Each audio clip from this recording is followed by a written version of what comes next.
I'm sure he'll pop in here any moment now. Going to have metaphysics is going to have to be the quote unquote religion of tomorrow. If it isn't, you're fucked.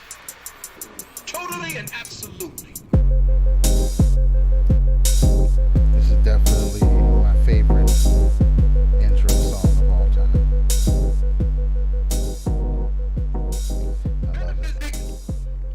So, so basically, it's been a pretty eventful week. I got a lot of shit done this week. I'm happy because we got a couple videos uploaded, even though it was just us talking shit about Fast and Furious 9. And don't get me wrong, I think it was warranted shit talking because it's a hell of a film to have to sit through. But I'm glad I got a couple things done. I learned a lot this week in Adobe Premiere and fucking Blender too a little bit. I think that's where some of the animation is going to get done. 2D animation in Blender. And I'm excited, dude. I'm ready to lose some more sleep. The plan is coming together. It is. It absolutely is. We got a fucking YouTube short right now actually happening. We got a YouTube short. And so let me just let you know that everybody who I've sent the video to, just to let them know kind of what's going on and everything, everybody I've sent the video to responded to exactly the same thing. Everybody thinks your reaction to Dominic Toretto killing a jet with a truck is the best thing they've heard all week long. They're like, that is the realest, most authentic laugh I've fucking ever heard. That shit is absolutely amazing. It's not every day you see a guy get 4 missiles shot at him and flip the truck and use it to kill a jet. That's some gangster shit. Absolutely gangster shit. We got to find some more movies to get into. I know we're supposed to be watching The Sopranos too, but how many episodes are there of The Sopranos? The Sopranos, it's got to be like 80. Damn. 6 seasons. 6 seasons. And more than 10. Yeah. Yeah, that's a lot. That's a lot of episodes. It's all good. It's all good. It's on the agenda though. It's on the agenda. So how was your week, man? It was good, man. It was good. I got a notification from this dude that I've been wanting to get on the podcast for a minute. He messaged me like 30 times, like, dude, stop following me on PlayStation Network. And I don't even know I was following him. Like, I don't know how to follow or unfollow. Like, I don't do anything online. I'm not one of those dudes on the headset saying like, go green team, go blue team, so I'm just not into it like that. Like, I'll get on there. I might play Call of Duty without the mic or play some 2K or something else. But so I didn't even know. So he's like, unfollow me. And I look and I don't even see how to unfollow. And he's like deranged about it. And he's one of the people that I wanted to have on the show to talk about their crisis of faith. Because I think that's really interesting kind of thing to mine. And I have 2 people that I know. One is a really close friend. I know him for like 30 years. He's going through it because he's having this crisis of meaning and what's the point? And, and I don't know. I feel I empathize with people like that because I understand how, religious ideas can help you or kind of hurt you. Oh, yeah. But what I thought was interesting about it is because I got nothing but love for the dude. It ain't like, I've known him now for maybe like, I think I know him, we'll call him Ned. I've known Ned for about, I'd say about 10 or 15 years. I don't, somewhere around there. I don't know exactly. And he was telling me, like he was really upset. Now, mind you, in all the circles that I'm around, we lend each other books. It's just a thing. Here, read this. Okay, I'll read that. Cool. Like, can I borrow this? Because I know I probably got some books from people that they let me borrow and forgot that I have them, and vice versa. It's just a thing. So he lent me some books, like some Masonic books, some books from Aleister Crowley and stuff. So I just always thought like, oh, he's interested in some other shit, like I haven't really read up too much on this kind of stuff. Like, this would be interesting, or I haven't really, I don't have these particular books. So come to find out, like, because I reached out to him like, dude, like, I don't know what you're going through. Like, I don't have a beef with you. Like, I promise you, I don't monitor anything that you do on the PlayStation Network. Right. Like, don't give, I could not care less. I don't read anything in the feed. I turn it on, I play my game, and I turn it off. I'm not into the social media aspect of gaming. But I finally got it out of him why he was so upset and bitter. And he told me that he was very upset with me because he was much happier when he was a deeply religious person. And he said that when I stopped being a vocal religious person, that it kind of made him stop believing in God. And now the misery that's ensued is I'm somewhat responsible for, allegedly. So he's living. He was living vicariously through your religious fervor. But I was never the person that said, "Come follow me." And as I've gotten older, I'm much less apt to say, "Oh yeah, I know what this is. This is what you should think too." Like, definitely when you're late teens, early 20s, that's the default setting. As soon as you get some knowledge that other people, you just think you know everything. Like, oh, listen, I've read this and I figured it out. And listen, this is the way and you should follow. But as I've gotten older, it's like, if you ask me what I think or feel about certain things, I'll tell you, but I'm not evangelizing or proselytizing anybody. Because the truth is I don't know.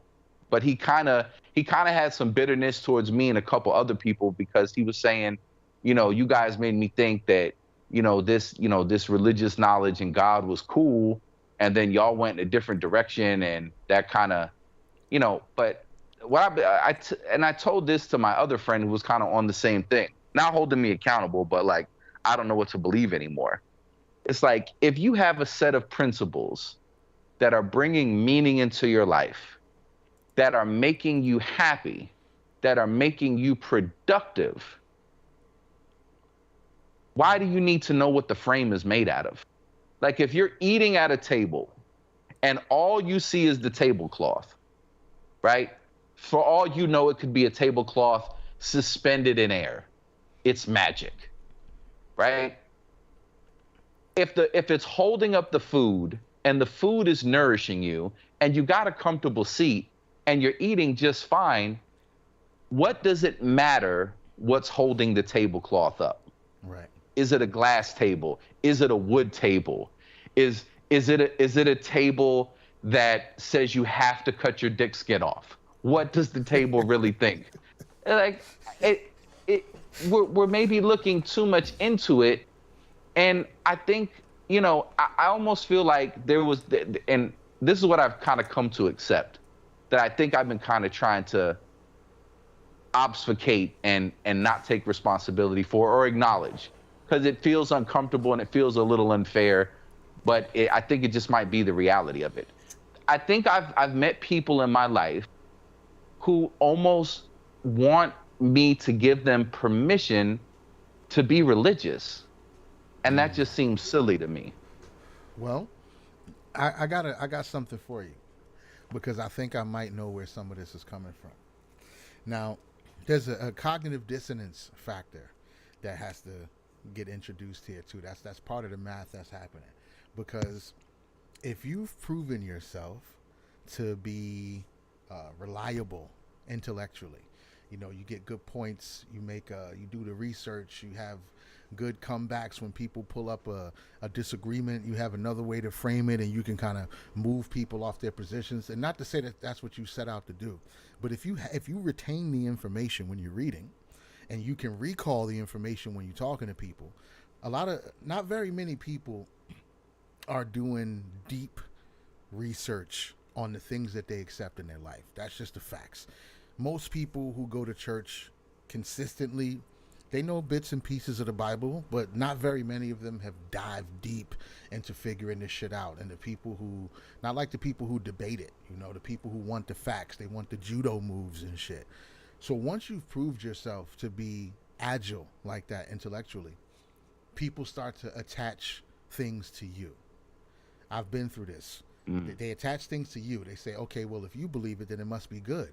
So then where the cognitive dissonance comes in is when you evolve or you move your position or you change to something that they have some type of aversion to.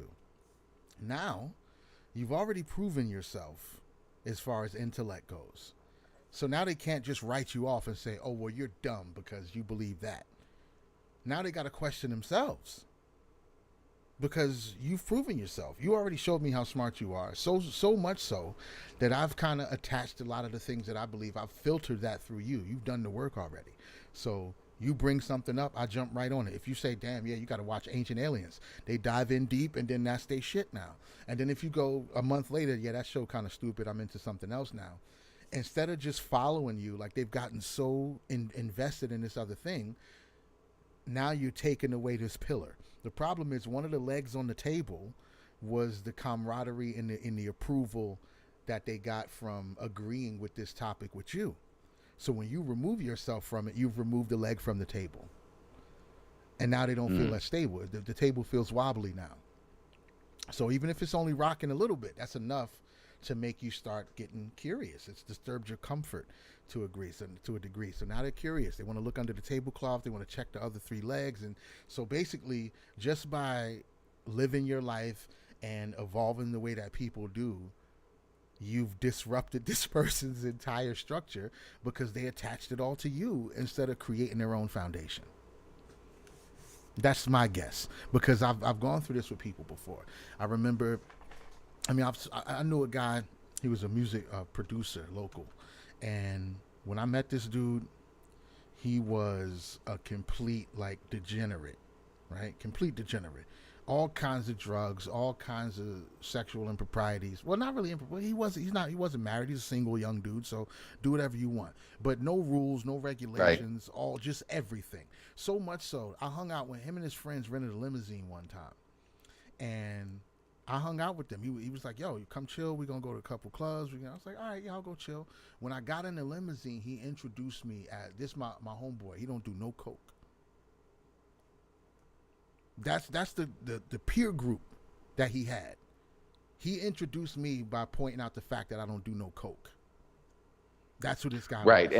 And right, because for most people that would just kind of be a going without saying. Right. Definitely let you know what kind of limo that you're in. Let me just pull this up real, just so you know. Not this guy's been married mad he's long. Not he got one kids, of us. He's a rapper. Yeah. No, he doesn't do any cocaine. How about that for a personality trait?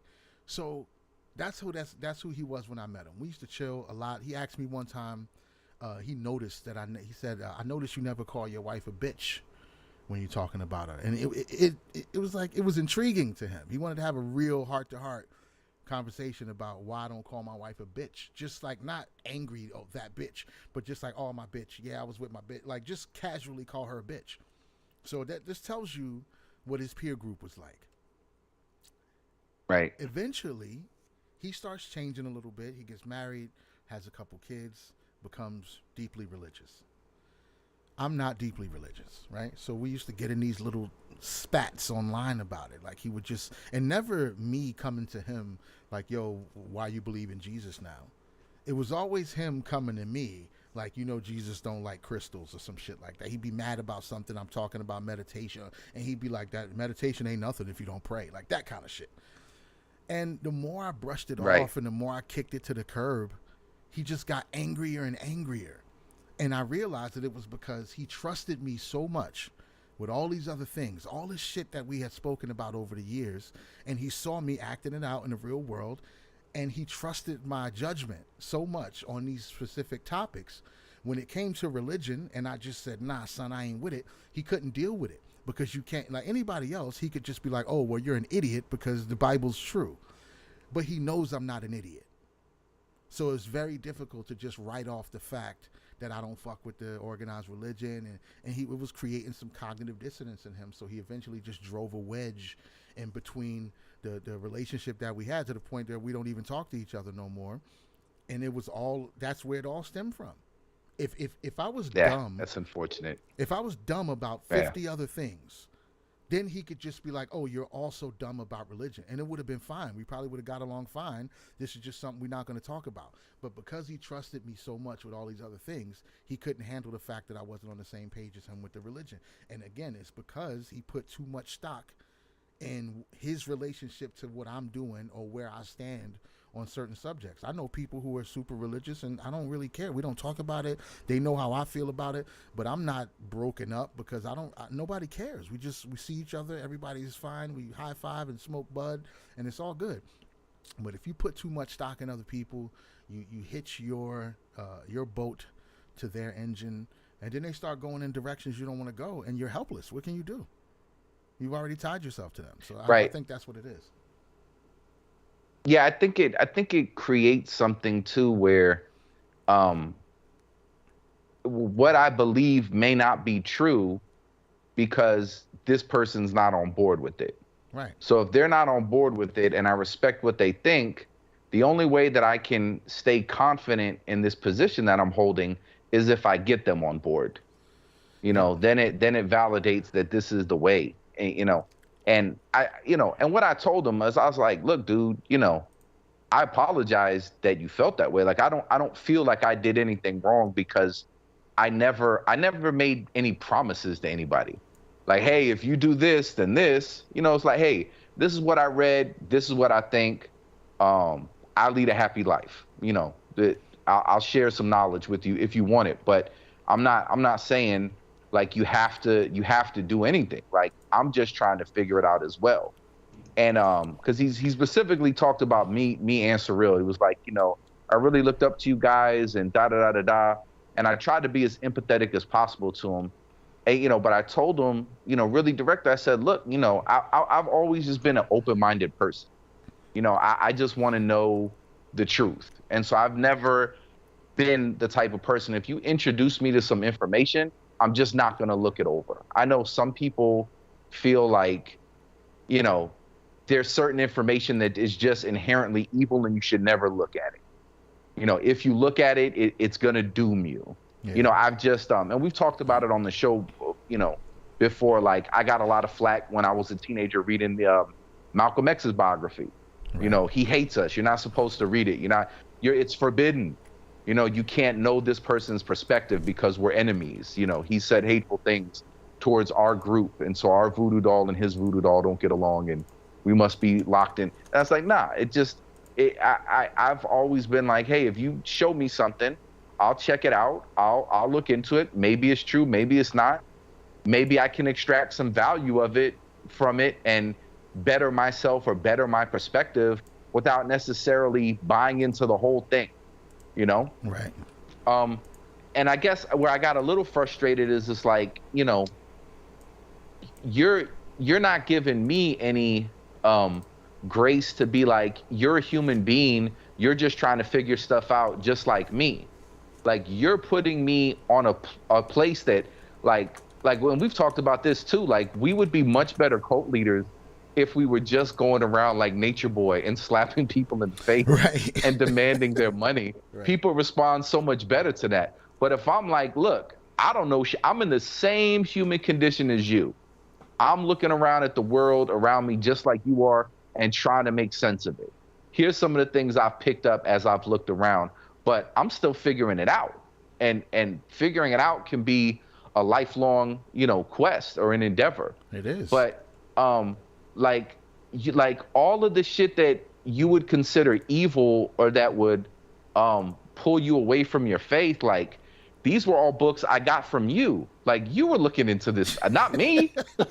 like my library didn't have any Aleister Crowley. Like, why am I the bad guy? Why did I why, you know what I'm saying? Why are you holding me responsible for you feeling like, well, I can't prove my religion is 100% sure. So what's the point? Let me just abandon it. And And the reason I lump both of these dudes in the same category, because I've had the same conversations with them, and I get to the same point with both of them where there's just they walk up to the precipice of, they're right up to the edge of just this ocean of practical application and then won't dip their toes in. Where it's like, if you're telling me that your life, the quality of your life was superior when you held these beliefs and implemented these disciplines, but because now you have doubt as to whether it's 100% provable or not, therefore you should just throw it all away, and you admit that you've been miserable ever since, I can't understand why you wouldn't embrace the principles, the habits, and the disciplines and the communal camaraderie that you admit made you happy and that you benefited from.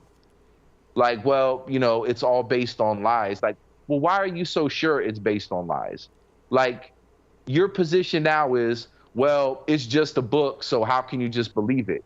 Yeah, but that position that you have now, you got from another book. Like, why can't you be just as critical towards this book now that's hurting your faith? Like, what do they know? It's almost like, at the end of the day, what you really want to do is, I feel like there's options in front of you and you're just like, I know this is going to make me miserable. Let me go here. Yeah. And once I'm there, I kind of got to look around, and it's hard to say or admit, although that's probably the first step to crawling out of the pit, I'm making myself miserable. Nobody wants to say that.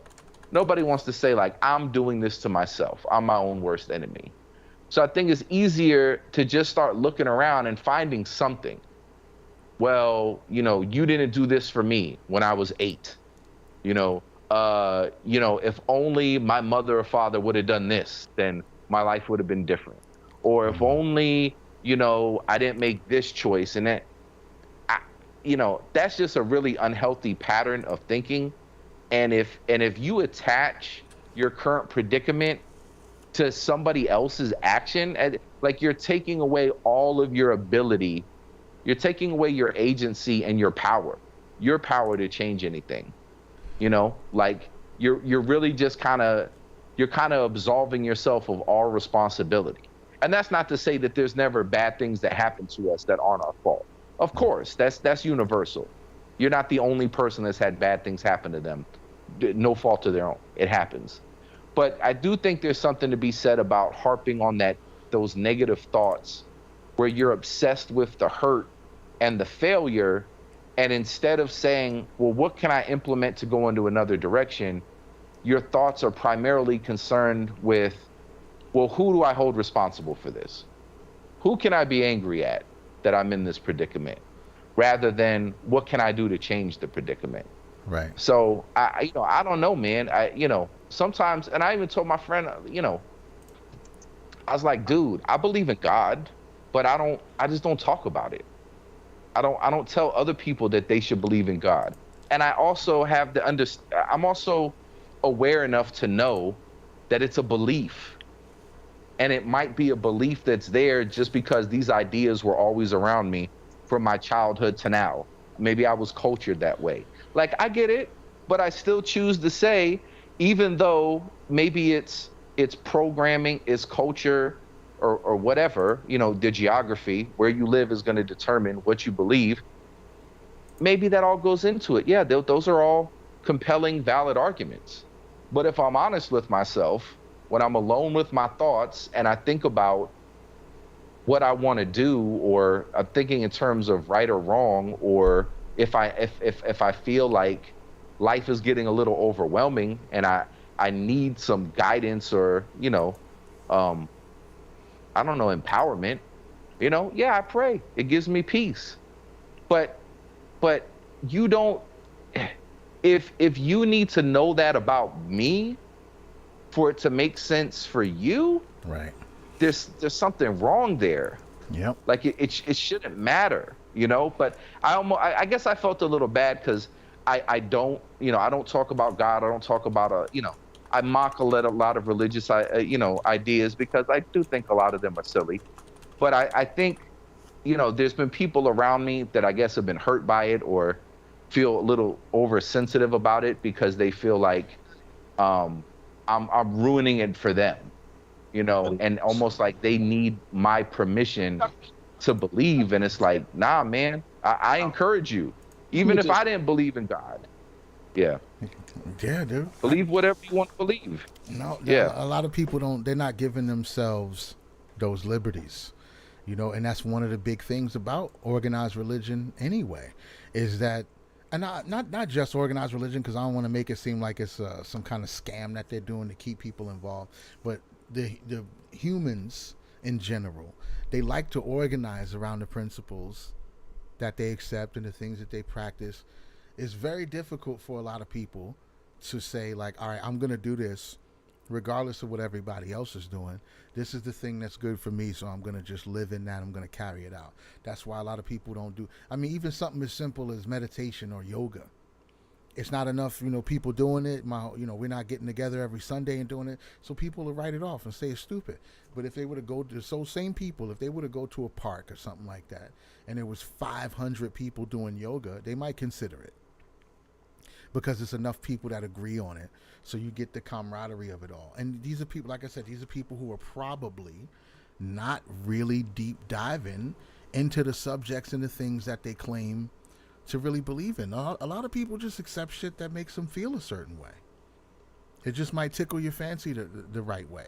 So you dig it and you like it and you believe it, and then you can use it to judo flip other motherfuckers sometime. You'll be talking about some shit and you could be like, well, you ever heard of Aleister Crowley? He's the brother. And then you just run off a bunch of facts, and that shit's fun. I remember the time when not many people other than, my group of friends and a few other people was reading Behold the Pale Horse.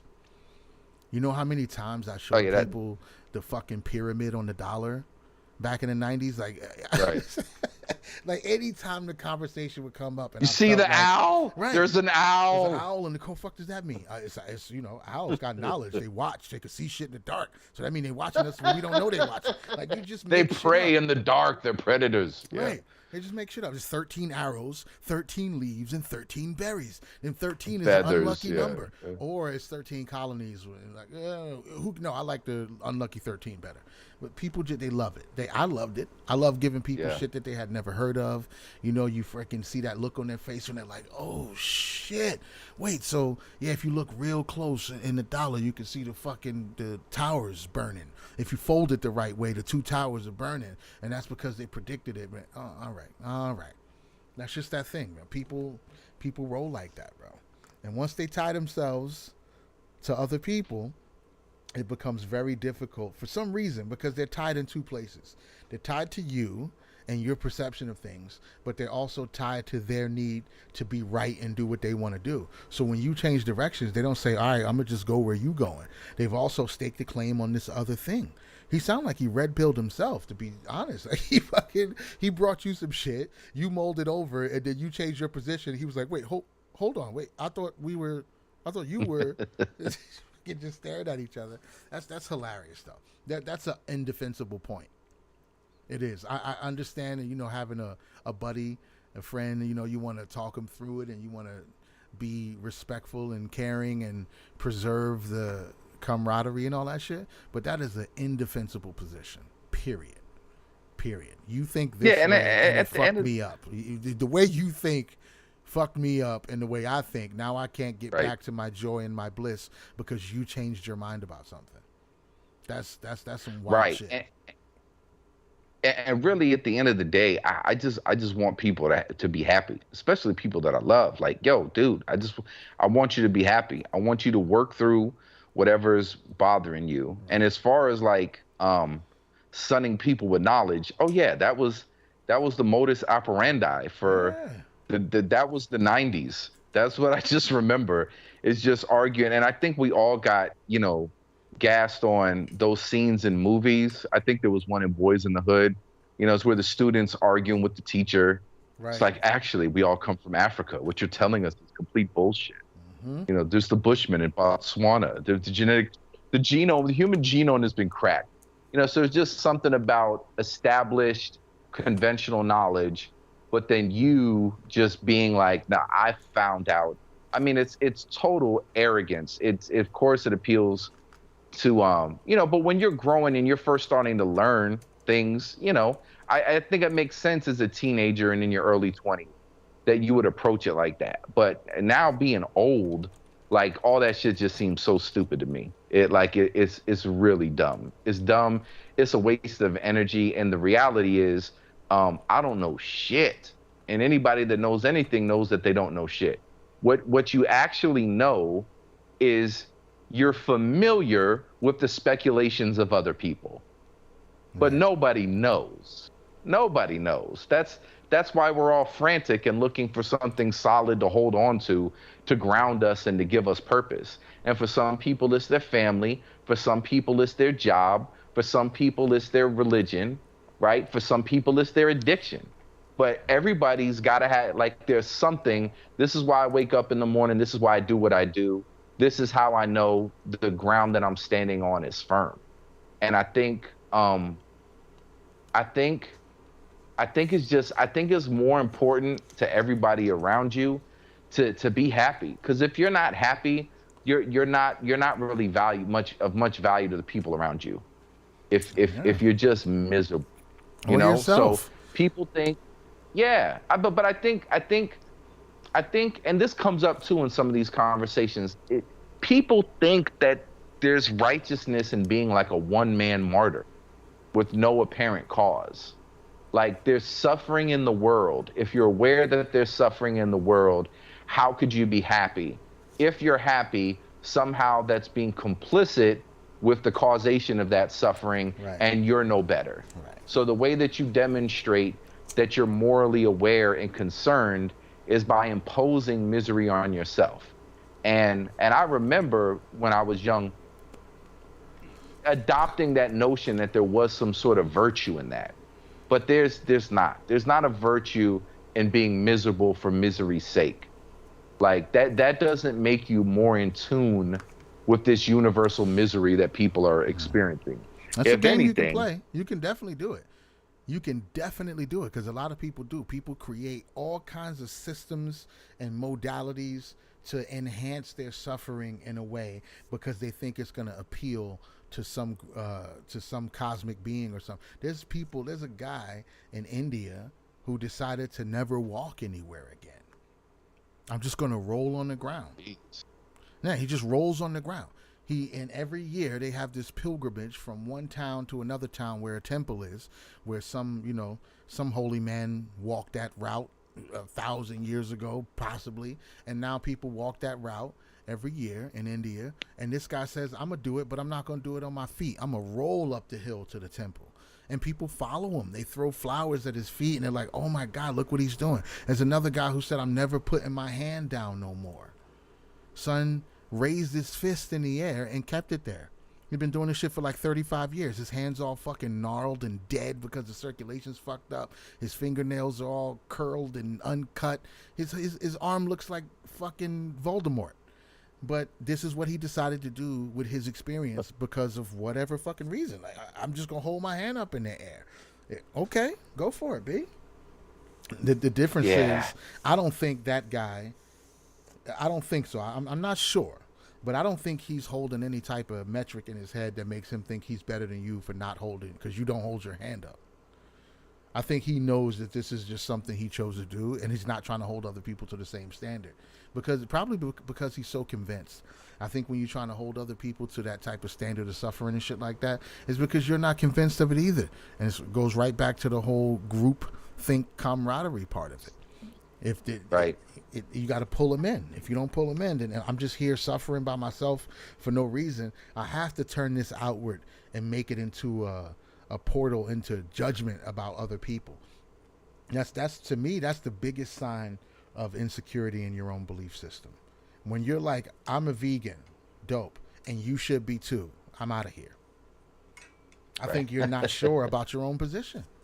You're not sure about your own position. And, maybe that's just me and my whole, maybe that's the game I'm playing, because that's where I am. I'm like, I don't really give a shit whether you agree with what I'm doing or not, mainly because of the fact that nothing that I'm doing hinges on me convincing you to also do it. Everything that I'm Look, I practicing, mean, I'm doing it for myself, for the people around me, to be a benefit to myself and my family, my loved ones. Like, I want to be the best version of myself for those people. It doesn't really, and it doesn't require them to do the same thing either. I don't make my children meditate and shit because I do it. You know what I'm saying? Maybe they'll pick it. Sometime they do, because I told them about it. You know what nah, I'm saying? you over there, Joe Jackson and up. Y'all That's gonna right. be the best meditators ever. We getting some Nirvana popping off in this bitch. Beat beat the shit out of them until they get it right. No, you did it wrong. Hell yeah, Now we're gonna get enlightened up in here. there there's no ad campaign for the greatness of water.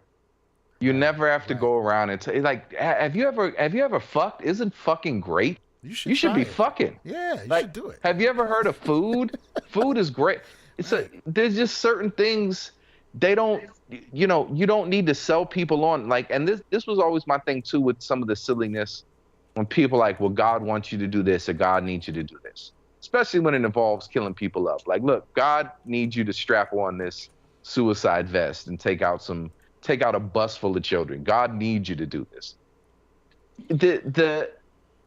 It's insanity and silliness to think that an all-powerful being needs anything from you, needs anything, and if you got to use a holy book to justify it, Christians, Muslims, and Jews, they all accept the Psalms.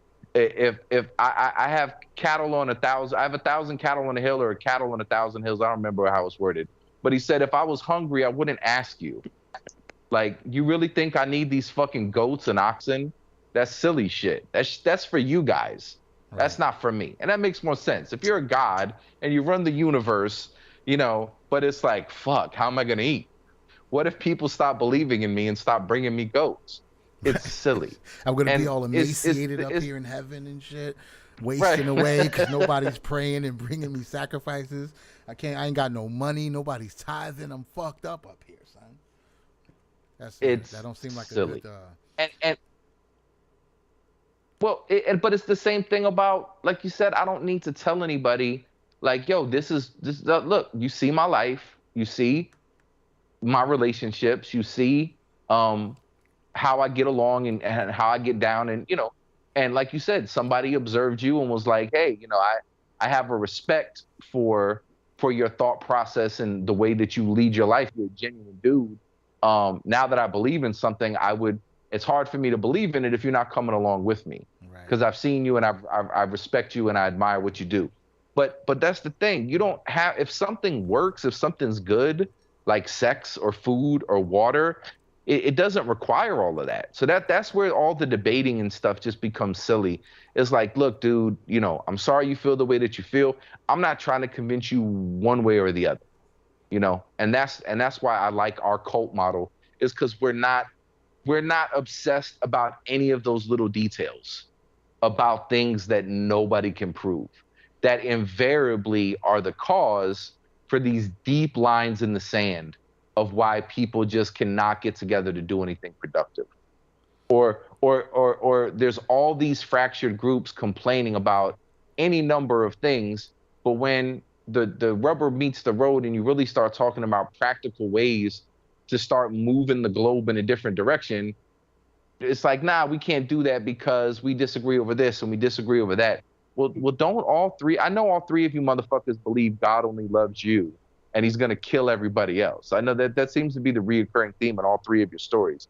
But aren't all three of you kind of on board with like taking care of the poor and living in peace, and that love is like the highest expression of God? Like, don't you guys all have some like deep philosophy? And even if you just got out of your monotheistic shit, like, don't you kind of see those themes in some other philosophies and religions that have existed over the 6,000 years or so we've been writing shit down? Like, don't, yeah, but still, fuck that guy. Yeah. Fuck that guy. I don't want nothing to do with that guy. So that's why I'm just at the point where, I don't care if you believe in God or you don't believe in God. I don't care if you're a Muslim or a Jew or a Christian. You think Jesus is the only way into heaven. If you think anybody that's not a Jew is destined to be murdered when God returns. I don't care if you think Muslims are supposed to chop off the heads of everybody that disagrees with you so that God can return and have a. I don't care what you believe, right? But if you can say, well, there's all these things going on in the world doesn't work. What's the solution?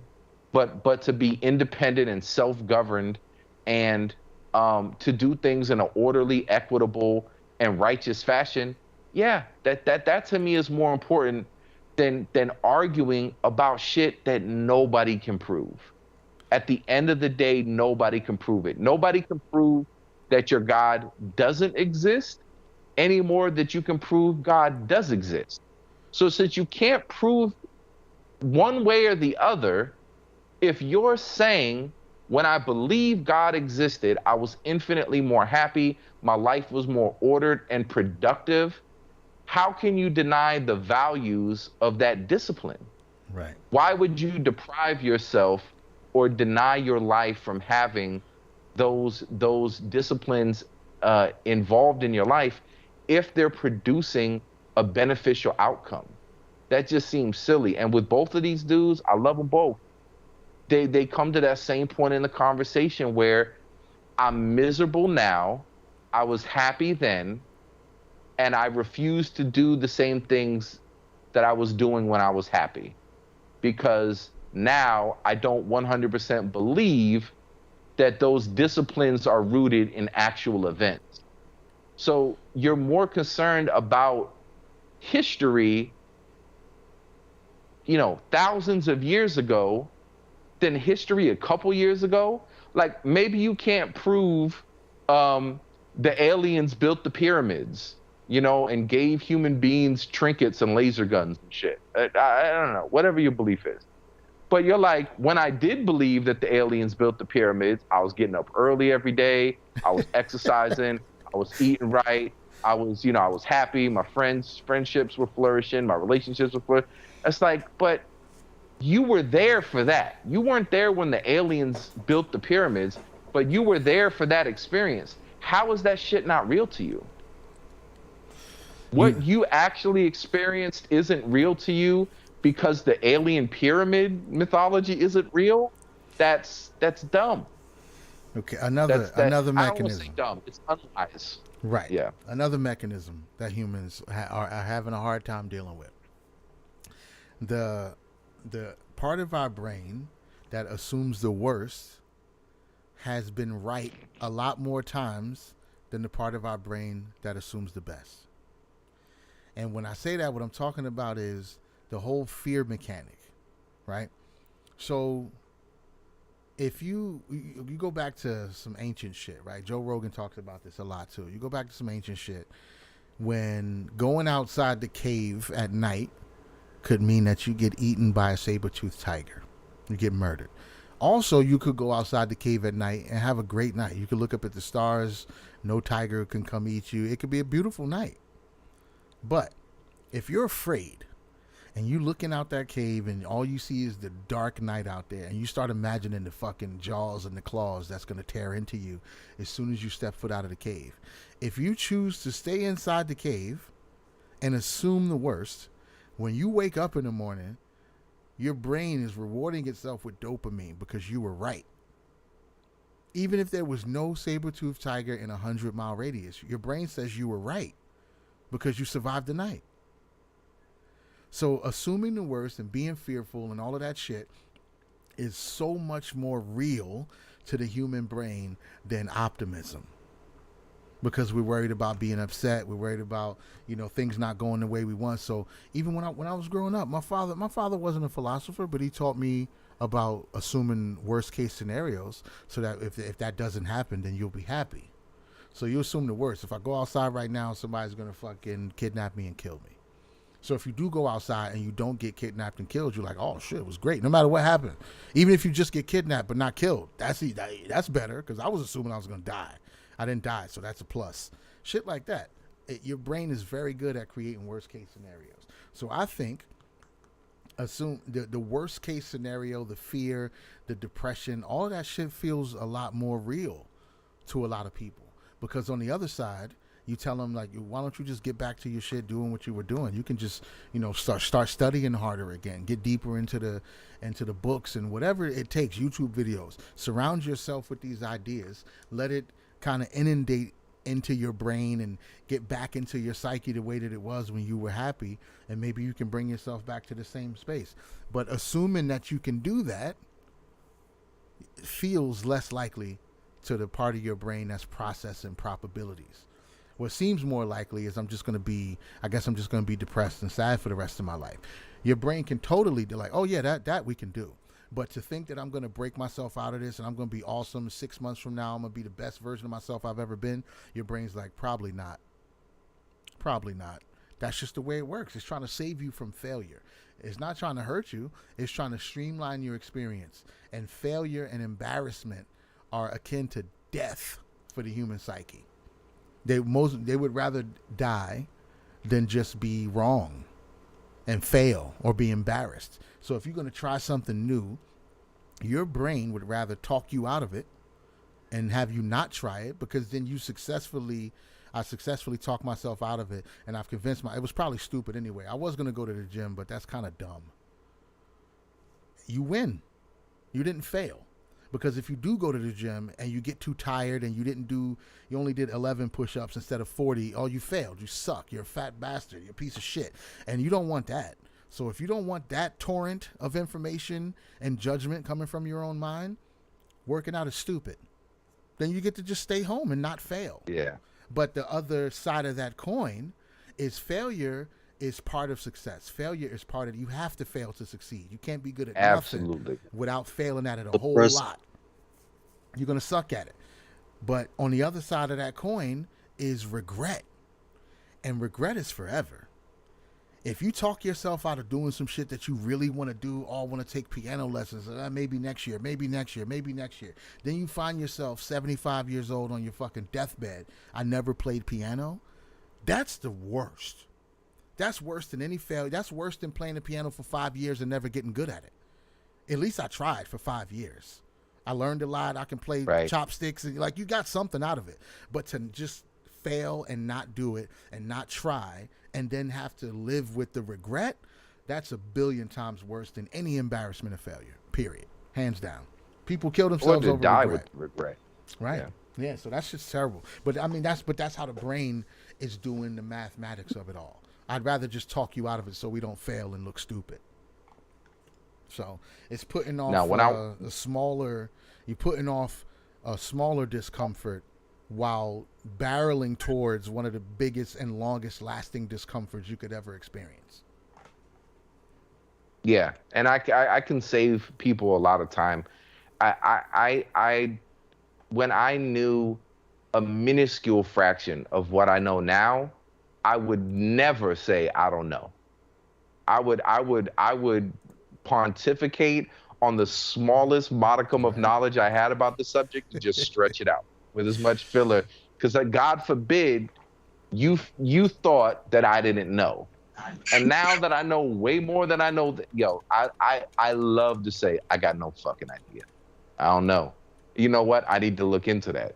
What I know about that is not even worth me sharing with you, because I really don't know about it. See? Failure, love failure. I love watching the game footage of my failures. Right. I love it. Sometimes I gotta really cringe, like I really came across that douchey. Like I'm fucking loathable. This is horrible. The bruise betters the soul. It's absolutely a necessary component for progress. That's the lie. The lie is, if you were good, you would never fail. That's the lie. The reality is, being good has about 50 failed steps that are mandatory destinations on your pathway to getting good in anything, right. And that's where that ego will fuck you up in thinking that, I know a lot of people who they've conquered the world in their head, and in their mind, they've told themselves, well, the only reason, I haven't done all these things is because I'm just not trying.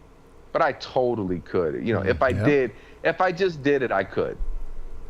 Like there's a lot of people that really think that it's just a switch to turn on. The moment that until you start doing anything you start doing, you start to realize like, there's maybe a little bit more, even if you are good at it, even if you are passionate about it, even if it's something that you want to do.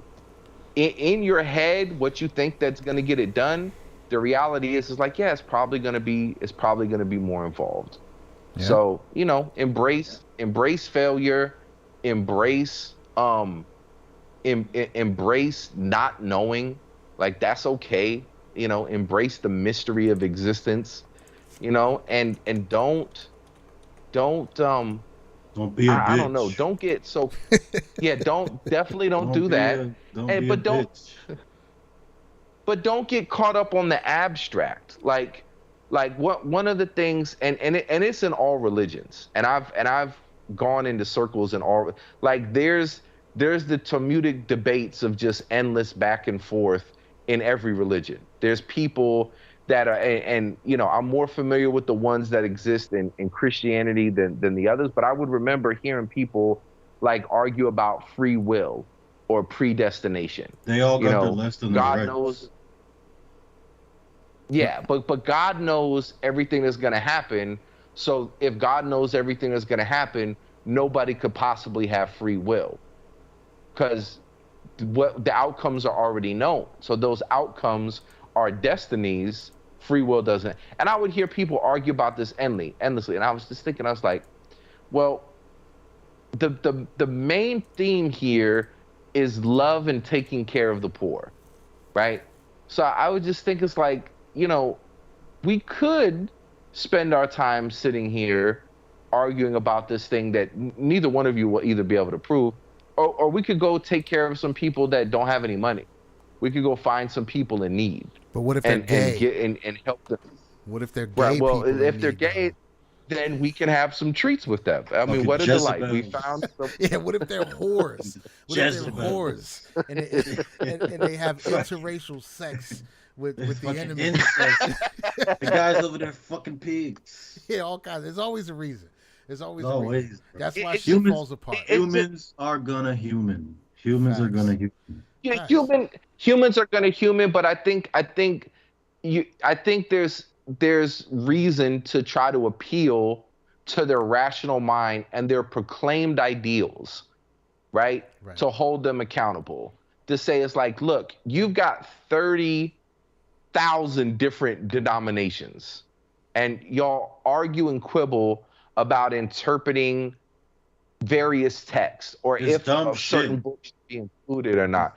But I'm like, but all of you agree to love your neighbor as yourself. That this is a supreme truth. And if you look in the world and you look at all the people that profess to adhere to these values, you would see that this thing that you all agree on, that you all understand, if that's not being manifested, then aren't we kind of failing if we want to apply our energy to understanding anything beyond that? Like if we can't get that part down, which other religions adopt in some form or another also, by the way, but if we can't agree to come together to do that amongst ourselves or on a broader, it's like, wait a minute, if we're gonna get together to love our neighbor as ourselves, I mean, first I need to know, like, how do you feel about predestination or or free will? It's or, the demon's fault. Or if the planet is 6,000 years old, and we should be interpreting this shit literally, or what? It's like, remember this when is dinosaurs all didn't exist? meaning the shit. No, dinosaurs existed. They're talked about in the book of Job. They're behemoths. But remember when that was like a thing in the 90s? Oh yeah, I remember. Yeah, that was definitely a thing. That was like a huge thing, and I'm like a kid. I'm like, there's bones. Like, no, the bones. Satan put the bones there. Satan put the bones there. Satan planted. Even as a child, I'm looking at these people. I'm like, there's bones. Explain to me. Dude, Satan put the bones there to confuse us. But get out of here. But to be fair, those bones that you see in the museum aren't real bones, though. To be fair. Yeah. But you still have pieces of it. Those are plastic. Right, and then they speculate what the entire right. It could be like. pieces of Like, tigers and walruses, and then by the time they put it all together, it's a fucking brontosaurus. Who knows? No way. Okay.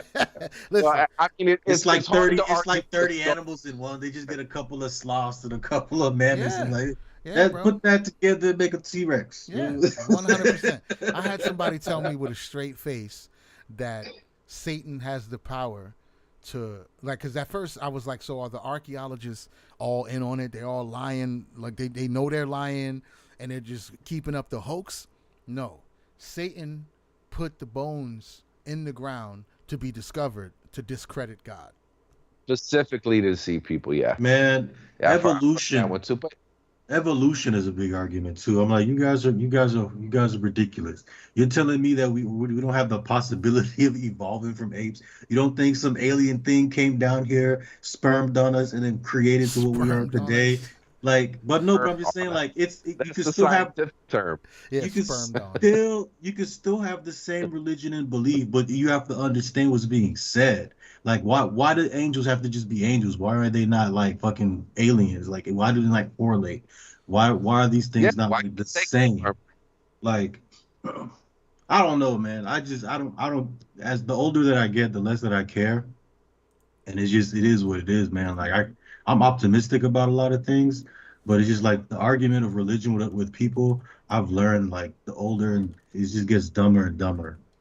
It just gets dumber and dumber. I want to distill the best values out of it, and I do empathize with you have people. You have to try to be that value that you're trying to show everybody. You see what I'm saying? So like that's all that. Yeah, that's all that matters to me too. So it's like it's like you said in the beginning about like people go to church. The majority of them don't fucking read the Bible. They sit there and believe everything that the guy's saying on top of the pulpit. Never read the book. Like I've sat there and read the book. And it's like it's more important for you to pray inside your house by yourself in a corner than it is to be out there with a group of people. But that's just what I found and what I read. You know what I'm saying? But at the core value, I'm gonna be the nicest person I could be. I'm gonna be the friendliest person I could be. I'm gonna share what I have available. Like I'm not with all that rape and pillaging shit. Like there's no need for it. Like why are we raping and pillaging at this point? Hasty. Well, listen, well, first of all, you're speaking from a privileged point of view where you can order some box on Uber.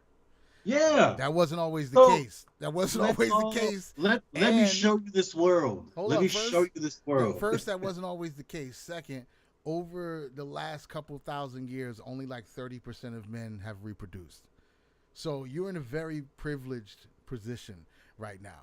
So a couple thousand years ago, maybe that was the only way that some people could fucking get through their life or pass on their seed or even just fucking empty their bag is like, maybe that's the only option they had available. But you can't control that many people and expect good things to happen. Like it's inevitably going to go wrong. That's why like all this bullshit that's going on in this planet is because there's too many fucking people. We're all the descendants of rapists. There's no way around it. Definitely. No doubt. If you're walking the planet here, you owe it to rape. Especially if you're Asian. That goes double if you're Asian.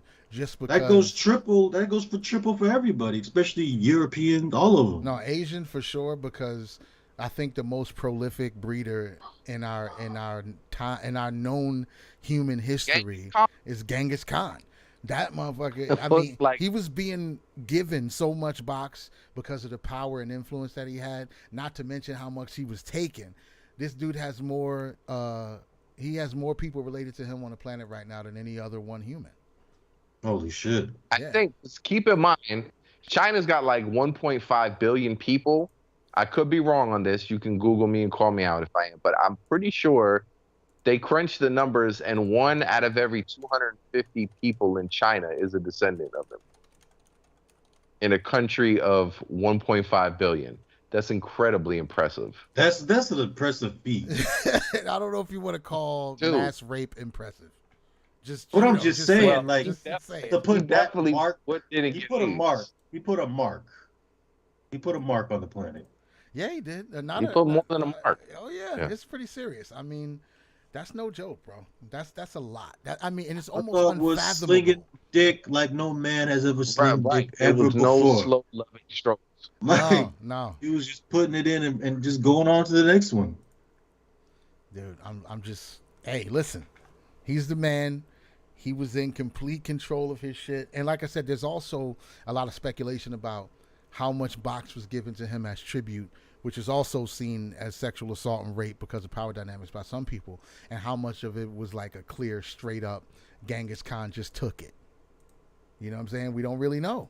We don't know, but that was that. As far as we know, as far as the data that I've seen, that was the most prolific breeder in human history. It was the expert buck I think the breaker. numbers would support your position. Oh yeah, yeah, dude. That is a buck breaker's dream. A, bu- I just a buck look breaker's dream. with the Fuck. and of course we do not condone rape or sexual assault, even if it's under the guise of tribute. Just human history is ugly, but it got us here. And yes, you're speaking from a Uber Eats perspective when passing judgment. That was a fair point. It was a fair point. An ugly reality, but a fair point.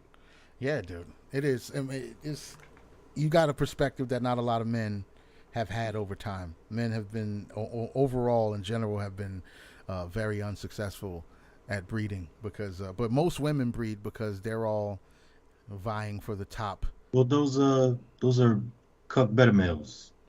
Not really. Not really, because these are just regular dudes. It's just that from women's perspective throughout most of modern history, they have had the ability, hypergamy, they call it, right? So men they can't really pull that same shit off. Like men can't be like, oh, well, we'll find a woman that wants us all and we'll just all be with her. It'll be like 8 dudes living in a house with one chick because she'll accept them all. That shit don't happen. But throughout history, there has been a lot of men who had access to multiple women just because they had, revenue, they had resources and shit. 10 women will shack up with a dude, no problem. They'll all get pregnant by that motherfucker, no problem. If he got the right resources, the right status and all that shit, they'll all move in and get along with each other. They'll share the trait, they'll share the chores. But I'm kicking all you out. That shit don't exist for dudes. But I do have I'm about to bring in one of our homies here who just hit me up, said he wanted to come visit. So I'm about to bring Surreal in, so legit into the show. But yeah, that shit's real. Dudes don't be reproducing, bro. They be trying, but it don't always work. You know what I'm saying?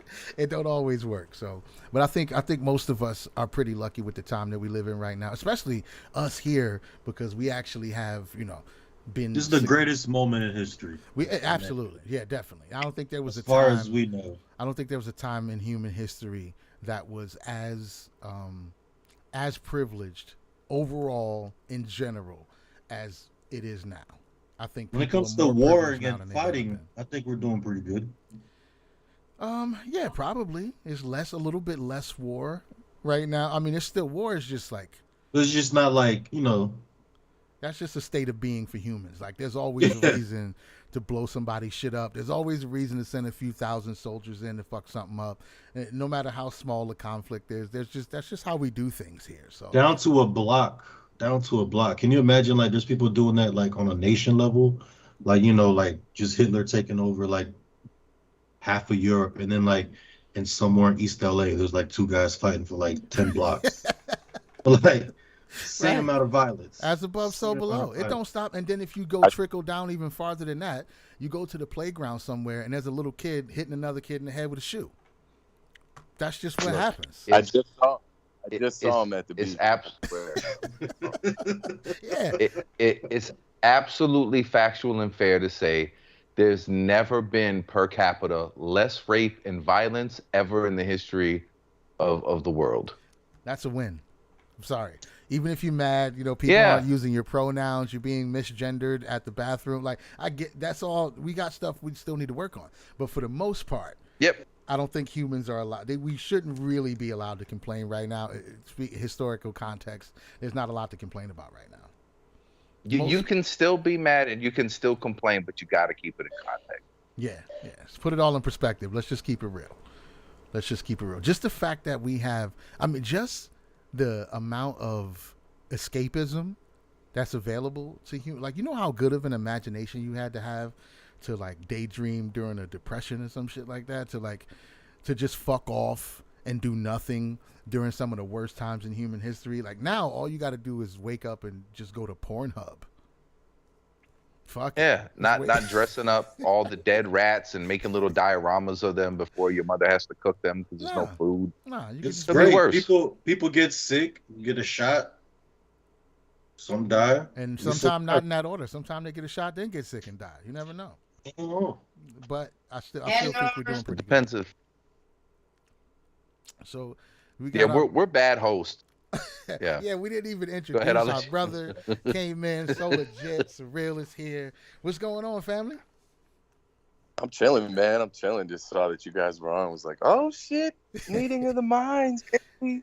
Yeah, man. Yeah, we in here, Zay bro. were just down at the beach. Me and Zay were just down at Santa Monica Beach, watching the fanfare. Dope. No, yeah, it's crazy. But Dope. yeah, I hear y'all, man. Life is it's incredible if you know where to look. Absolutely. It's a roller coaster as it's supposed to be. I think it was designed that way. But shit it's awesome. As much bad shit as there is to latch onto and hook yourself into, there's a lot of beautiful, amazing shit going on in the world. And I say it all the time, whatever you focus on expands. This dimension specializes in infinite rabbit holes. Anything you want to sink yourself into, it can keep you busy forever, no matter what it is. No matter what it is. You want to... Well, we're story machines, so it's really like, what story do you decide to tell? You know, Right. like there's infinite ways to tell the story. You turn it on CNN, they got a story, you know, and every story has an agenda, you know, so I want to tell my own stories. And I think that's what most humans are being called to. Everyone's getting the call to tell better stories. Right. Our entire history. and narrative. and if you don't think that that's how human beings work, then explain why we dream. Why would your brain, while you're not even coherent, Right. tell you a story Right. while you're asleep? Like, that's how we learn and understand and interpret the world. Absolutely. It's all storytelling. Yeah, and You're absolutely right. The Vedas and Upanishads believe that the universe came to be in a story, in a sound, in a sound, Om or Ong. It's all a story. It's all a vibration. And, you know, you use it at will, right? The universe isn't male, female, good, bad. It's a source of energy that we get to choose how we use it. And the most powerful institutions and the most powerful people in the world, they know how to use it. And they've kept it secret for a really, really long time. But the jig is up. You know what I'm saying? Yeah. The jig is up. Oh yeah. We're all being led to our own power, and they can't really do shit about it. You know what I'm saying? They're throwing stones at the castle now. Yeah. This is what It's a game. All they can do is trick you out of applying yourself. That's really the only power that's available to them right now, is tricking you out of applying yourself, keeping the self-doubt narrative going, keeping the I'm not good enough, I'll never be enough. Oh, they're good at it though. Oh yeah. Oh, They they slick mastered with it. it though, but They nasty. mastered it. They're nasty with it. They You mastered gotta appreciate how nice they are with that shit, or you will never really Right. be able to get in the way, You'll do buy anything it about all. it. You have to. You'll buy Yeah, it all hook, you line, and have to. sinker. If you don't believe, I always go back to this one because it's one of the most amazing things ever. But we live in a world where the makeup industry, billions and billions of dollars, they sell makeup to women.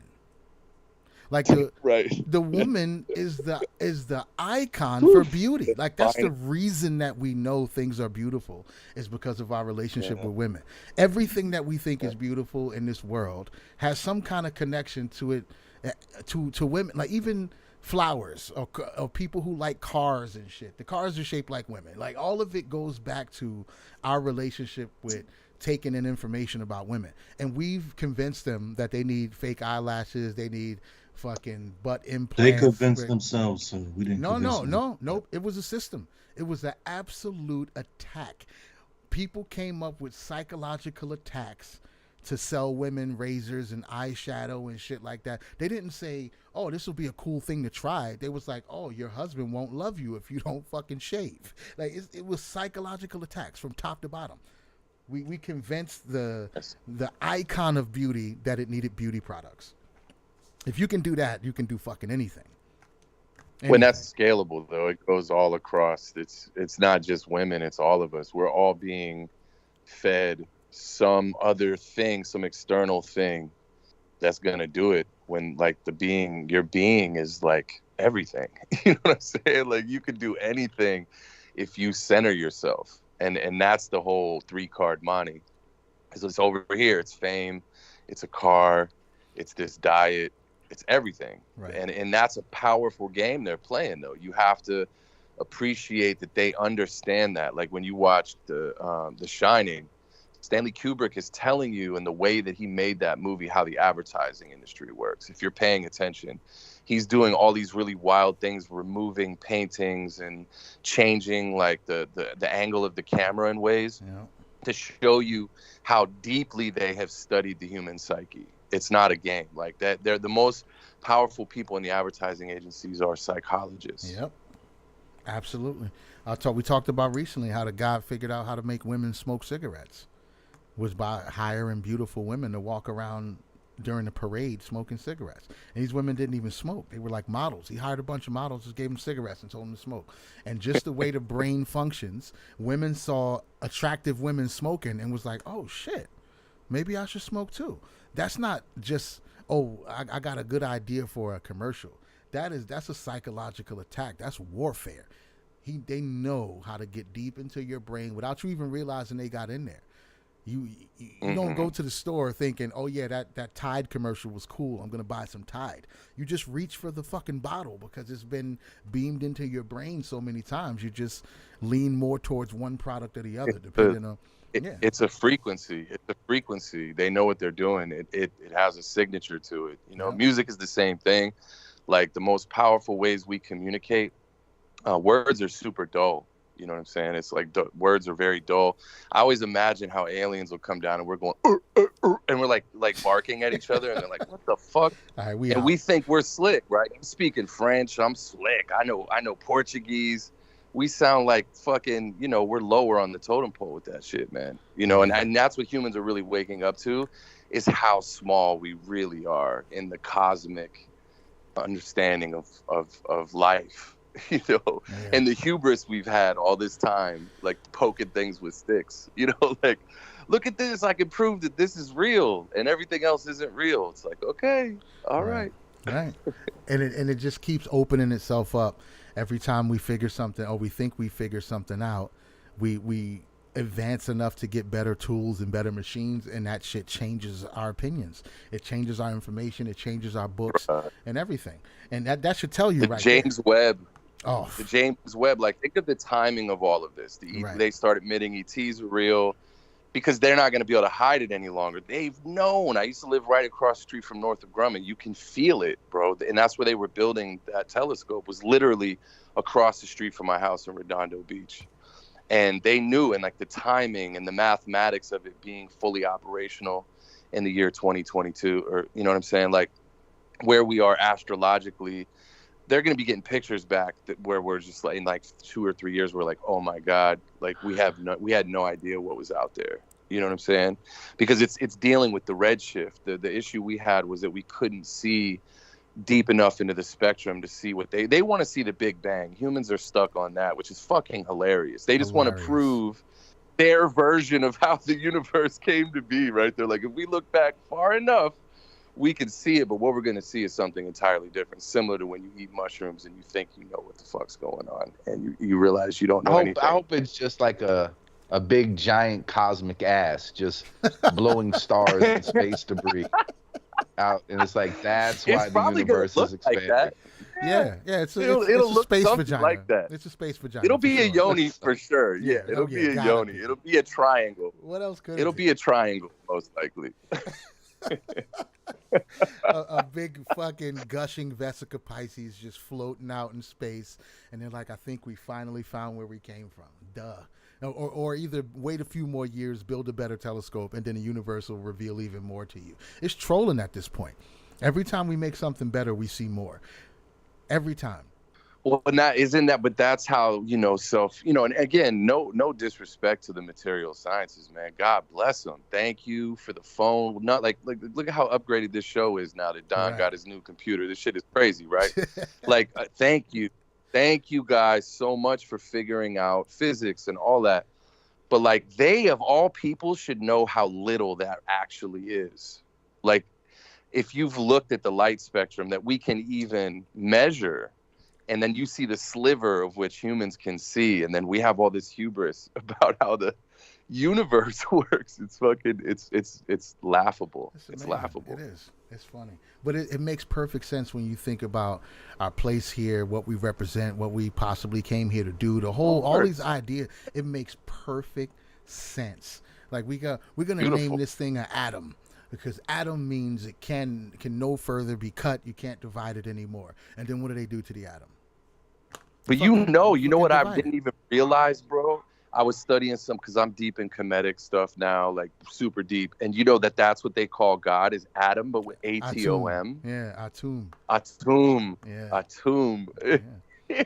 Yeah, dude. Yeah, it's all there. It's all there. Just reoccurring shit. Just keeps coming back. That's why it's the same story. You listen to Graham Hancock and them dudes, and they're talking about how it's very likely that society was way more advanced back in the day than we give them credit for, and then something happened to destroy everything, which is another narrative that humans don't really want to fuck with. Like, people will believe fairly simply, they'll believe easily that a trickle of water happened for 3 million years and created the Grand Canyon. But if you tell them there was a storm so violent that it created the Grand Canyon in a week, and there was a flood, an asteroid hit, all this shit, Grand Canyon was created in a week, they won't accept that, because that means New York could get wiped out in a week. If something like that happens, and everything that we built to the point that there would be no trace of it, not like archaeologists are going to find a cell phone somewhere 1,000 years down the road. Like, no, we'll be digging up rocks and bones and being like, oh, primitive humans, they'll call us Neanderthals by the time that shit happens. But these things happen and wipe out entire civilizations and leave no trace, and they don't want to deal with that. That's not something humans want to talk about. It puts their mortality too much under the spotlight. But it's real shit. It's real things happening in the world that nobody wants to talk about because of academic dogma and shit like that, and which is hilarious to me. People who commit themselves to academics and, like you said, to science, to knowledge, and then you could be like, hey, I got some evidence that the Sphinx is actually 10,000 years older than we thought, and it was underwater for 3,000 years. At minimum. They're like, at minimum. Nope, I don't want to hear it. Get out of here. Fire him, take his tenure. Right. Get him out of here. That's how that community works, though. That's the biggest fault of the story. Yeah, but that's humans. That's humans. The same people are in religion. That's that's just what they do. That's just what humans do. And the problem is, everybody who's in all these different places, it's easy for them to point the finger and be like, "Oh, it's the billionaires. No, it's religious people. No, it's academia. No, it's black. It's white. It's gay. It's straight. It's men. It's patriarchy. It's humans are the fire. They are the fire. They are the thing. The thing that we're most worried about. We're the very tip, the crystalline tip of existence, right? Like every moment is emerging a new version of the universe. And what separates us, at least in this dimension, is that we have the awareness of our collection of atoms, and we can ponder what the larger collection of atoms looks like. And that's like the idea of the third dimension, right? The first dimension is a single point in space. The second dimension can't witness itself because it's a mirror. It's looking at itself. So it has no dimension of its outside. It's like literally thinks it looks like the other one. The third dimension is the first time there's a point in space that can witness the duality, that can witness the 1 and 2, the binary, and understand, kind of start to begin to understand how the upper dimensions work. Right. You know what I'm saying? And as you keep leveling up, and that's what all the wisdom traditions are teaching, is witnessing. Meditation, breathing, it's all witnessing the mass oscillation of the earth. It's spinning so fast, and that's why we're able to see it all. It's a big soup. You know what I'm saying? If And you like believe, psychedelics, if you believe in the globe Earth is spinning, that's just right? we just put Otherwise, that out there. It's just because it could just it be a could be a flat projection. saucer, I mean, Could just be rising, flat bruh, with a a flat could with be. saucer, fucking and it's rising ice up so wall fast. circled around it, Right, right, right. and this is a bubble. If space is an ocean. I tell you what, one of the most interesting things I've ever heard as far as that goes was Dr. Phil Valentine said that Earth was not flat or round, that it was an infinite holographic plane. And I was just like, it's not a. If it was an infinite holographic plane, there wouldn't be a lot of ways to figure it out from inside the hologram. Well, I can tell you as a 3D designer, there's lots of ways to make something three-dimensional that aren't actually three-dimensional. Right. So it's totally plausible. And for what we know, like, and also all of that Donald Hoffman stuff is so interesting because it doesn't really matter if the Earth is a sphere or not, because the reality outside of the third dimensional Earth isn't any geometry we can understand, right? It's not even a dodecahedron, icosahedron. It's outside of our realm of what geometry could even be. And when you go into a psychedelic state or a mystic ecstatic state, you get a glimpse of that. You get an understanding of like behind the user interface is all this other shit going on that it would be unusable, right? We wouldn't be able to have this conversation. Right. We wouldn't be able to build things that are even of interest to in the third dimension. But you know, we're on our way, man. That's why I'm so excited, bro. Like when I first came on the call, yeah, it's extremely exciting time right now. And if you're aware of the larger thing that's going on and you're not getting caught, I literally had this thing happen when my check engine light came on, and I was having this experience of having a gnosis that it was okay. Like I had a deep intuition that like my engine wasn't fucked up, but I let it go for a couple of weeks because I was like, man, you know, but I was having this constant reminder, trouble ahead, you know, trouble ahead. I'm like, fuck, let me go get it looked at. It was a sensor. What a metaphor that is. Our media sensors are fucked up, and all they know how to do is tell us that the engine's fucked up when it's actually their sensor that's broken. Right. You know what I'm saying? Right. And like, we're all like, It's the car's beautiful. good, we're going off the hill. Oh no, it's like, nah, man, we're elevating at a level right now where in 50 years, the way we do economics, the way that we do everything is going to be better. Yeah, and shit is tumultuous. That's the way it's going to be, because once when you settle into something for so long, it's no different from sleeping all night in one position and waking up in the morning. Like that's not how you're going to feel the whole day. That groggy fucking like, oh shit, I got to get up, I got to stretch. Like that's not your permanent existence now. You just got to shake that shit off, get the blood flowing, stretch a little bit, and you'll be all right. You'll be right back to normal. And I think that's where we are right now as a society, is that we've been resting in this weird position for so long. I think a lot of people have always known that it wasn't the best position to be resting in. It's not comfortable. It's a little bit of contortion going on. Motherfuckers is sore and got cramps and Charlie horses and shit. And now we starting to stand up and get the blood flowing again. But if you stay in that position, right, eventually you get comfortable in the uncomfortable position. It doesn't hurt until you start trying to move and get back to normal. And I think that's what we're experiencing, is that pain of trying to stretch your fucking joints and muscles out. That's the worst part. You could just stay down there in that fucking yoga pretzel and see where that takes you. But I think we're standing up and feeling that pain of shaking it all off right now. I mean, possibly that could be what it is, but we definitely have settled into some shit that wasn't the most beneficial for our existence. And now we're possibly moving towards something that's a little bit better. And it's some arguments going on, and we don't all agree about what's better and how it's good. But at least it's movement, at least it's activity. At least we even, you know, some of us are even recognizing that the shit that we were in for a long time may not have been the ideal situation. So I think we're better off for it.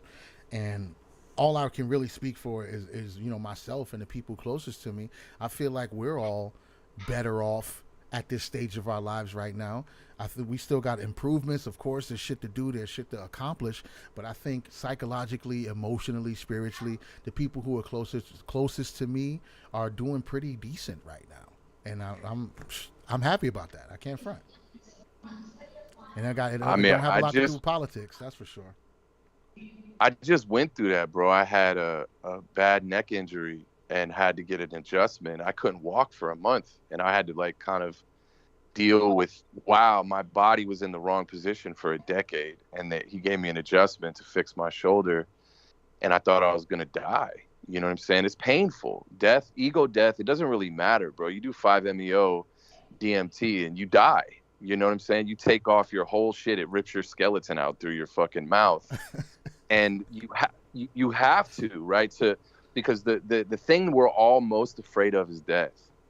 All of our famine, all of our war, makeup, all of it is because we're scared to die. You know, we're scared to get young, old.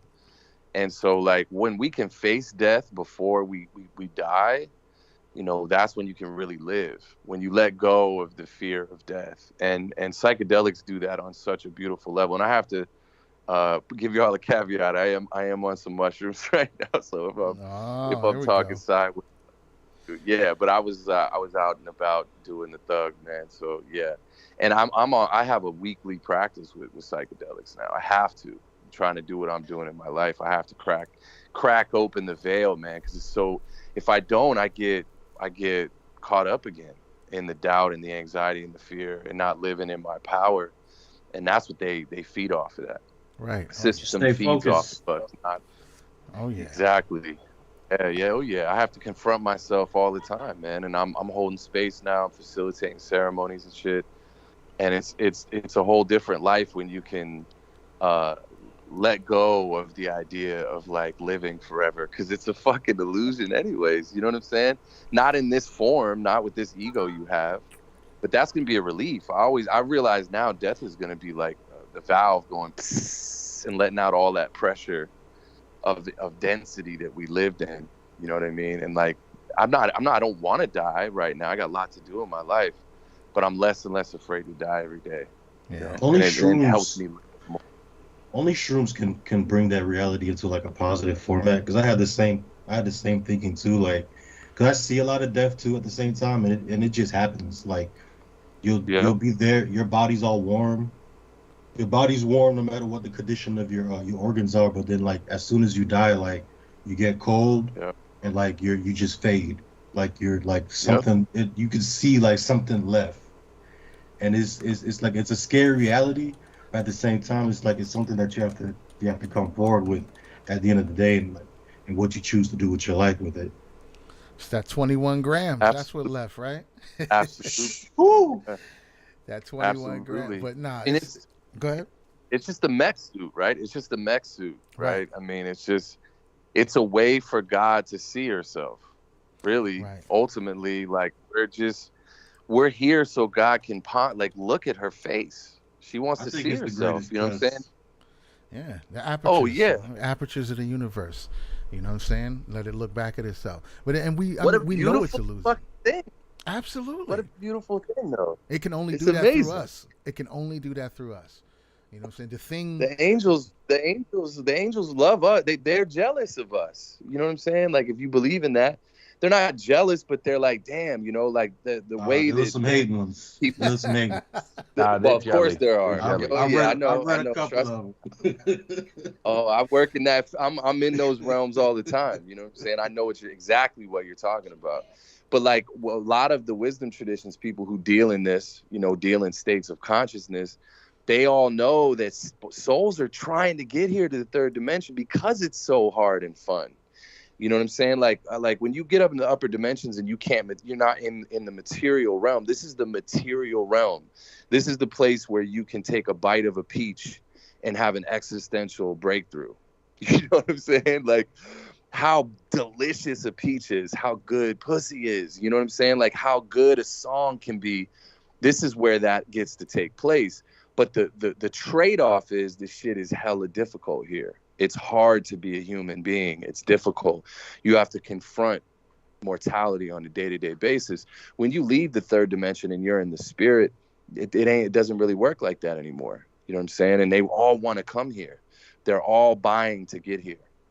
This is a very special dimension because it's the first time matter is realized. It's motherfucking you know what I'm saying? It's the first time it can be seen. It's the first time it can be witnessed. by God, basically. You know what I mean? Otherwise, it just is God on the other side. Right. I was talking about this Powerful. recently when I had the session with the homies, and we were talking about how, like, from our perspective here, how boring it could be, how uneventful it could be, existing as the all, Yeah. as the all, Yeah. because you've been the all Yeah. for 100 billion years, right? So you go through all the anxiety That of was life, Monday. right? Yeah, Just that was another just day. Monday. It was 100. You go through all Yeah. the anxiety of your life, all the pushing and pulling, all the freaking everything that comes with it. And then you get to a point where you slip into another existence, and then in between there might be some uncertainty about what that existence is, or how, where am I, where, and then eventually you settle into the idea like, oh, this is where I came from. This is not a new state of being. This is where I was before I got to the third dimension. And not only is this where I was, but this is what I am. And I've been this forever and always. And, oh, fuck. Now you get back in line to ride the roller coaster again.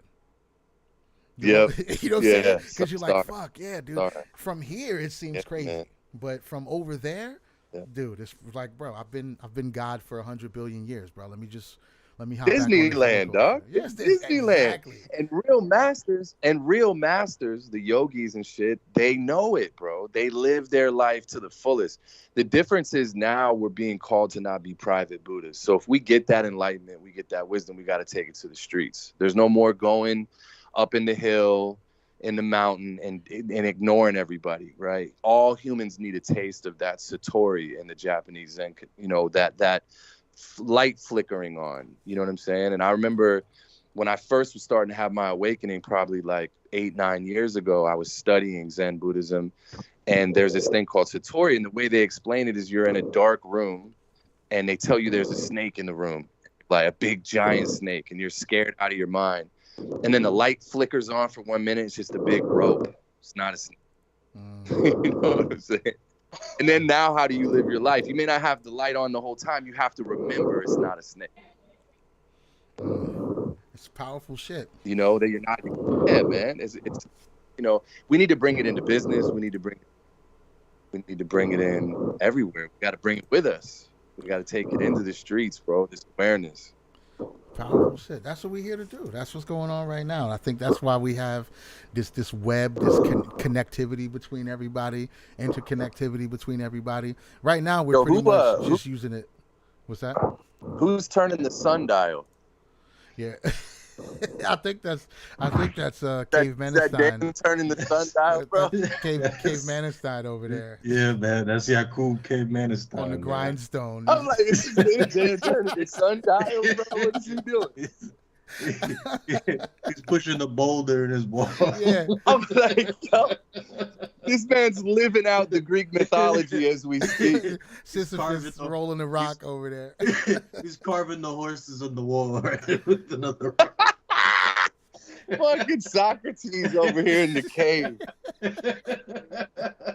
He's like, I remember something I want to talk about, but I carved it on these tablets. I gotta drag them up from the basement. You're like, yo, you don't gotta carve them. Just text us, bro. Nah, it only sounds right when I read it off stone. That's the real way. Like, it's gonna last forever. Oh shit! No, but that shit. I think What that's why was we that, have. Dog? What was that? I don't know. What is that? Can you hear it? Is he still here? He might be. Sounded meditative though. It was meditative. It sounded like he was moving it in a certain rhythm. It was amazing. What was that? Yeah, I think he might be predisposed. I have. Oh, there we go. I have no idea what's going on. There was no Sisyphean task being undertaken. I was at hearing the like time. a whoosh. Hey man, I wouldn't put it past my guides to be just doing some wild shit on the call, especially with me on the mushrooms. I heard something that was Yeah, amazing. it was definitely like a rhythmic breathing almost. You definitely would sit down on the stone carving some shit. Yeah. Something, man. Damn. But I think this Yeah, interconnectivity that we have right now is the key. Is one of the major keys for what we're about to have to step into. I mean, I know we're using it for a lot of bullshit right now, which that's part of the game too. I don't think we're ever going to get to a place where everything is just 100%, enlightenment talk. We're not going to, but it's gonna be what it is, and we do have the web that's constructed itself for us to share the information and the experiences and everything else right now. So it's gonna play a huge part. And of course, it's always like that. The thing that people complain about the most will become the thing that they need the most, and the thing that you think is awesome is gonna save your life is gonna become the most repulsive shit that you've ever come across. That's just the way that this simulation likes to treat people. It shows you something, you form an opinion about it, and then it shifts it slightly, and then you're like, oh no, that's different. Really, is it now, or is it just the same thing and now you don't like it? But it's very, very You're good. different. Right. Very You're good at different. Yeah, you're changing every moment. And so that thing that you are obsessed about or are fetishizing is going to appear to change. that. Right. You know, but it's really us who's changing. Right. And us who's evolving. All the information. That's why when you read you go back and read these things that we've had in our possession for 5, 6, 8, 10,000 years. You read the Emerald Tablets, they all of a sudden make sense to us. They have the same exact words, same vibration, right? But we're all collectively waking up to like the deeper, what's going on deeper. And like these conversations, right, like that we're having, these are what you would consider mystery school conversations. And the reason that we can talk like this is we're all masters in our own right. We've studied. You don't come out in the street, you can't package it exactly the way we're talking. And that's my whole goal in life. I make dank art, amazing music, and I entertain people with the wisdom. I'm not going to come out and be like, yo, Chem was this place in between Atlantis and Egypt, and this is what they taught, and this is Atlantean language, blah, blah, blah. No, you put it in the flyest shit possible. You know, and that's why understanding advertising and understanding psychology is the way that new mastery, the real liberating mastery, we're liberators. You know what I'm saying? We want to liberate people from those delusions. And the way that we do that is with really dope art, really dope conversations, really dope music, really dope clothing, cooking. Every fucking thing has to be imbued with that wisdom. Because that's how they did it back then. That's how, I mean, currently the Tibetan Buddhists do it. They cook their food with prayer. You know what I'm saying? And every single bite of food you have in a monastery has been prayed over. Ayahuasca, real good ayahuasca, the way it's made, they pray over every single trichruna leaf. And there's hundreds of thousands that go into a brew. You know, they imbue it with wisdom and energy. And that's how, you know, that's how we change the world. Tibetan monks take ayahuasca? They don't need to. Yeah. They don't need to. They've had that. They're already there. You know, like I remember hearing about Ram Dass's teacher. He ate like 70 tabs of acid. They gave him like an ungodly amount of LSD. And he's sitting there. They're waiting for him to say something. Baba Ji, I think it was, like 3 hours. He doesn't say anything. He's just sitting there meditating. And he leans over to Richard Alpert, who became Ram Dass, and he goes, you know this is already in you, right? Like you don't have to eat these things. And then he goes back to meditating, where normally people would be flipping the fuck out. You know what I'm saying? People crying, would be tripping the laughing, fuck out. everything. Yeah. And you know, so like the DMT is in your body, bro. My dog probably is used to 10 hits, 10, 20 hits. Shit, he just bro. turns it on. It's already in the system. That's what I'm saying. Just turn on That's the drip, 7. bro. That 7 was nothing, son. Yeah, exactly. Drip, yeah, bro. it's in what's in your pineal, bro. It's in your body. It's in your lungs. That's what the wildest part about all that. They made DMT illegal. It's like, word? It's in my lungs already. It's in my body. And the brew, like, and now that I've done ayahuasca over 100 times now, right? And it started out, I was drinking an ounce, like a big cup of ayahuasca, having these blast off experiences where I'm deluging, you know, getting rid of my ego, riding on the backs of griffins and shit, and flying into fucking black holes and all kinds of wild shit. Now I drink literally a quarter of that, like a quarter of an ounce, under a quarter of an ounce, and I have the same exact experience because I'm familiar with the vibration. The cup, the drink is like it ain't even really the thing. It's already there. Yeah. But we're so dense in the way that we experience the user interface that we need help to crack through. We need help to break the barrier of this very well crafted reality that we live in. You know, on the ayahuasca trip that you had, you throw up during that ceremony, correct? Yeah, man. It's funny. Everybody asks this question. I'll tell you right now, it is the most euphoric feeling you'll ever feel in your entire life to From vomit throwing up? and to shit. Oh my God, bro, it's the best because shitting, it's. I could see you for, but throwing up, oh my God. Bro, well, let me tell you a story. So, I mean, I was in an ayahuasca ceremony 3 weeks ago, and I'm a facilitator now, right? I'm leading these ceremonies. I'm having a time with the medicine. I go and I sit down on the toilet. I'm having a double platinum, we call it. It's coming out of both ends, right? Whew. So I'm having a double platinum, throwing up, but I'm dealing with all this fame and fortune concept. Form, function, fame, fortune, whatever you want to call it, right? So That's what you're all saying of in your those head? stories are going. Yeah, it's all the, because I'm ill with my shit, bro. I'm an amazing musician. Like, I toot my own horn. I need to. I'm nice. I've been doing this shit, and I'm headed towards lots of crazy shit right now. So I'm like kind of struggling with the identity of that. Can I maintain my groundedness in these circles I'm in with the money that's coming? Yada yada yada, and I hear the voice of the medicine, and it's a feminine. You don't hear it, you feel it. It's a gnosis. You start to understand how to hear with your heart, not with your ears. And she's like, hey, I have a bit of real deep wisdom for you. I'm like, okay. And she goes, everybody wipes their ass. Oh shit, right? So I'm like, wow, that's right, Jay-Z wipes his ass, or fucking Bill Gates has to wipe his ass as I go to wipe my ass. And we'll do peep it. I wipe my ass, and then she goes, well, at least you hope they do. Hey, lighten up, right? That's wisdom, right? That's yogi level wisdom. That doesn't belong to me, right? That kind of shit is out. It's in the ether. The wisdom of these spirits, bro. Spirits are real. I hate to scare you. Sorry to sound woo, but the shit is real. All the spirit is a confluence of wisdom and understanding that's no longer embodied.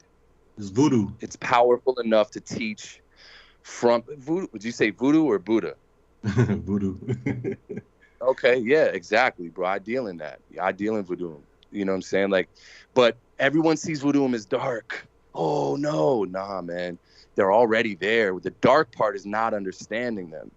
They will mount you and drive you around, and addiction. There's all kinds of spirits out there. You know what I'm saying? And when you start to understand what they are and how to learn from them and utilize them in your life, it's like, and Jay and all of them been on that, bro. They know what they are all dealing in that. Not just voodoo, but voodoo is just a small portion. The ideology of it, of just the spirits and everything. Yeah, exactly. They're embodied energies for you to understand. When you make an altar, they're not in the statue.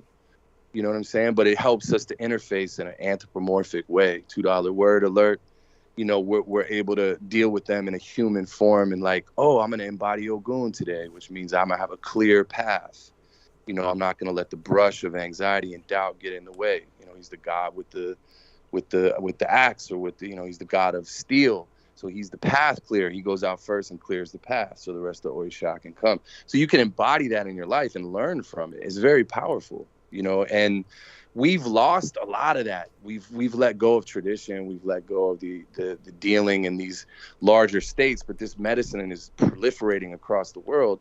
And that's really what it is. It helps you get back in touch with the spiritual side of being alive, which we've all experienced, man. I don't care if you're in church and you catch the Holy Spirit, like, that's real. That feeling is real. Yes, is it psychological? Yes, it can be measured. That's but the a problem. lot of it, some of it's psychological. Because It's a lot of all niggas in prison. psychological. A lot of niggas in prison hear God too. Oh yeah, once they get there, of course, and that's real too. For a lot of them, exactly.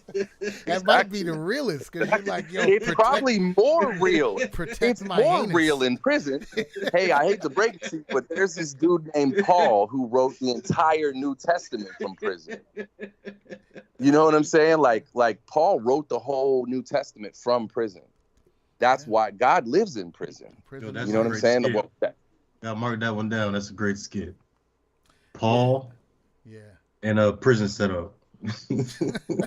That's it, man. Yo, hey, Corinth. Yo, hey, people of the Corinth. Yo, You know what I'm saying? Let me holla at you. trying to take this lunchroom out. What's up?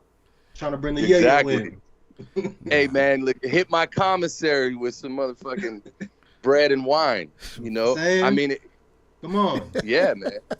Yeah, but I mean, religion New did a good Testament, job. son. Religion did a good job of fucking its whole. I mean, religion fucked. I mean, come on, man. It We was needed man. science to break. It was Yeah, man. yeah. It was- Religion is man. Exactly. Yes. Religion is man. But like the Gnostics, Jesus studied, bro. I love that. Dude. They're like, yeah, he just disappeared for 22 years. We have no idea where he went. Don't worry, word. Don't worry about Oh, it. word. Okay. He didn't go to Chem. He didn't go to Egypt. He didn't go to India to learn Reiki. Yes, he did. You know what I'm saying? He was using ancient modalities from fucking thousands of years before he was born to heal people. Oh, yeah. You We ain't know, gotta worry, and- don't and worry they- about all that. What you need to know is that God destroyed a city He's because they God. were gay. That's what you need Yeah. to think. Let's keep that. And on the he's front burner. God. Put him on the cross. Put him on, nowhere did he say worship me. To be fair though, That's Caesar I'm sorry to bullshit. interject. That's Caesar bullshit. He didn't kill them because they were gay. He killed them because they weren't willing to rape Lot's daughters. So I just want to clarify that. Yes. Please You're continue. right. That's true. Thank you for the Exactly. fact check. That's true. Thank you. Yeah. But wait, it gets worse. Now we want to rape them angels you got in there, son. Send them outside. Fuck your virgin daughters. Look, Man. if you would just rape these daughters who I'm not even giving a choice whether they want to have sex with the whole town or not, I'm just handing them off to you, then God's going to kill every last one of you. Please, for the sake of the city that you've built, bang my daughters, please, and avoid the wrath. Get that butt. My favorite part. My favorite part in that story. Well, it wasn't really part of that story, but my favorite thing about it is that it says in other places in the Bible that an angel killed like 30,000 people with one stroke of his sword. But Lot was he was willing to let his daughters get raped to protect the angels. Like, no, they can't handle this conflict, so rape my daughters. And then you turn a few pages and it's like, yo, an angel killed 30,000 people with one swing of the sword. Like, I think these guys can handle themselves, bro. I don't think you need to offer your virgin daughters to protect them. Yeah, they got the right weaponry. Yeah, I think they have weapons. Like, nah. Yeah. I love it, dude. I love it. That's one of my favorites. But anyway, not That's to one get of the too gold cool ones, on you. man. That's one of the gold ones. It is absolutely. There's a lot of them. A lot of them. It might be one of my favorite Bible stories of all time because it was clearly written just to shit on the Moabites. That was the whole point. Which is like it's a diss such record. such a Jewish thing to do. It is. It's like you know where the Moabites come from. Is Lot was alone with his daughters in the cave, and then even the way that they did, it's like, really, if that happened, I'm sure he was the initiator. But in the story, it's like, oh no, the daughters got him drunk and raped him so that they could make babies, Right. and that's where the Moabites come from. Like, this was something written like 2,000 years later. It's like, why do we hate the Moabites again? It's like, because they're the product of incest. Fuck them. You've read the story. You know where they come from. Fucking amazing. So Sodom and Gomorrah is a diss track to the Moabites, bro? Yeah, they're ether. It's their ether. Exactly. It's their ether. The biggest. It's their ether. You see him on the cover with his daughters and shit. Yeah, dude. Wow. Don't worry about it. That's what happened. Nah, they got me drunk, bro. Yeah. It's like a 90s mixtape cover, dude. They're all looking all hard and shit, and the daughters are in like kneeling stance, like prison style. Like, I can see it. I love it. The whole time they're thinking about how they can get their dad drunk and rape him. The whole time. Right. Explain to me the logistics of raping a drunk man from a woman's perspective.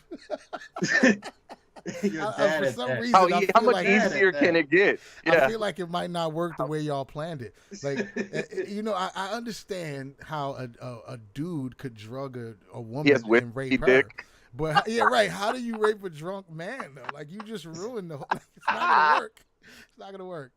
Definitely They gave him Viagra first, so he'd be drunk with a boner. There it is. They got him drunk. They slipped a little bit of whatever the stuff was at the time. I'm sure there's something that they had the blue was magic derived from. Yeah, they knew what elephant soul leaf or something. They yeah, knew what root to dig up and shave it into his drink. The tusk of an alligator. They had. That's they it. had the knowledge. Something. Yeah, They they ground know. up. They knew. Like, how They were the one. They were the get one. my dad drunk enough to pass out, but I also need to make sure he has a raging boner the whole time. Yeah, we got something for you. We got something for you. We got a little pouch. I love of, the I idea of get- them telling. Go ahead. Yeah, go ahead. No, I was said I just gonna love say, the idea of you them know, telling that. Oh, go ahead, man. Shit. no, we're gonna just keep doing it. I surrender, please.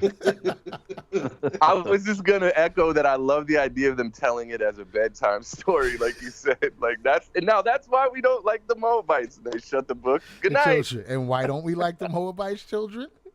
Because they're a product of incestuous rape. It's amazing, dude. Oh my god. God, what an awesome book that This we has have been at our disposal. nation building for thousands and thousands of years. That's that book. Well, just you tell the story of Cain and Abel, right? And there's a lot of moral themes you can glean from that about jealousy and how if you don't check hatred, it can lead to violence. Like, and you're like, okay, well, I wasn't there. There, I guess, wasn't necessarily a witness to the event to scribe it on down, because you know Cain and Abel were there, and Cain killed Abel, but somehow or other, you know, through the power of whatever force ensured that it would all get committed to script. The story got written down and handed down, and they were like, look, nobody was there to verify it, but you know, this is from God. God saw it. It happened. There's God wisdom in it. So we're gonna catalog it. We're gonna pass it down because this story, if told to future generations, will enlighten on a number of themes. And then it's like, okay, I could understand that. But what always made me curious about the Sodom and Gomorrah story is like, nobody could have been in the cave, right? There was no scribes. It was just Lot and his daughters.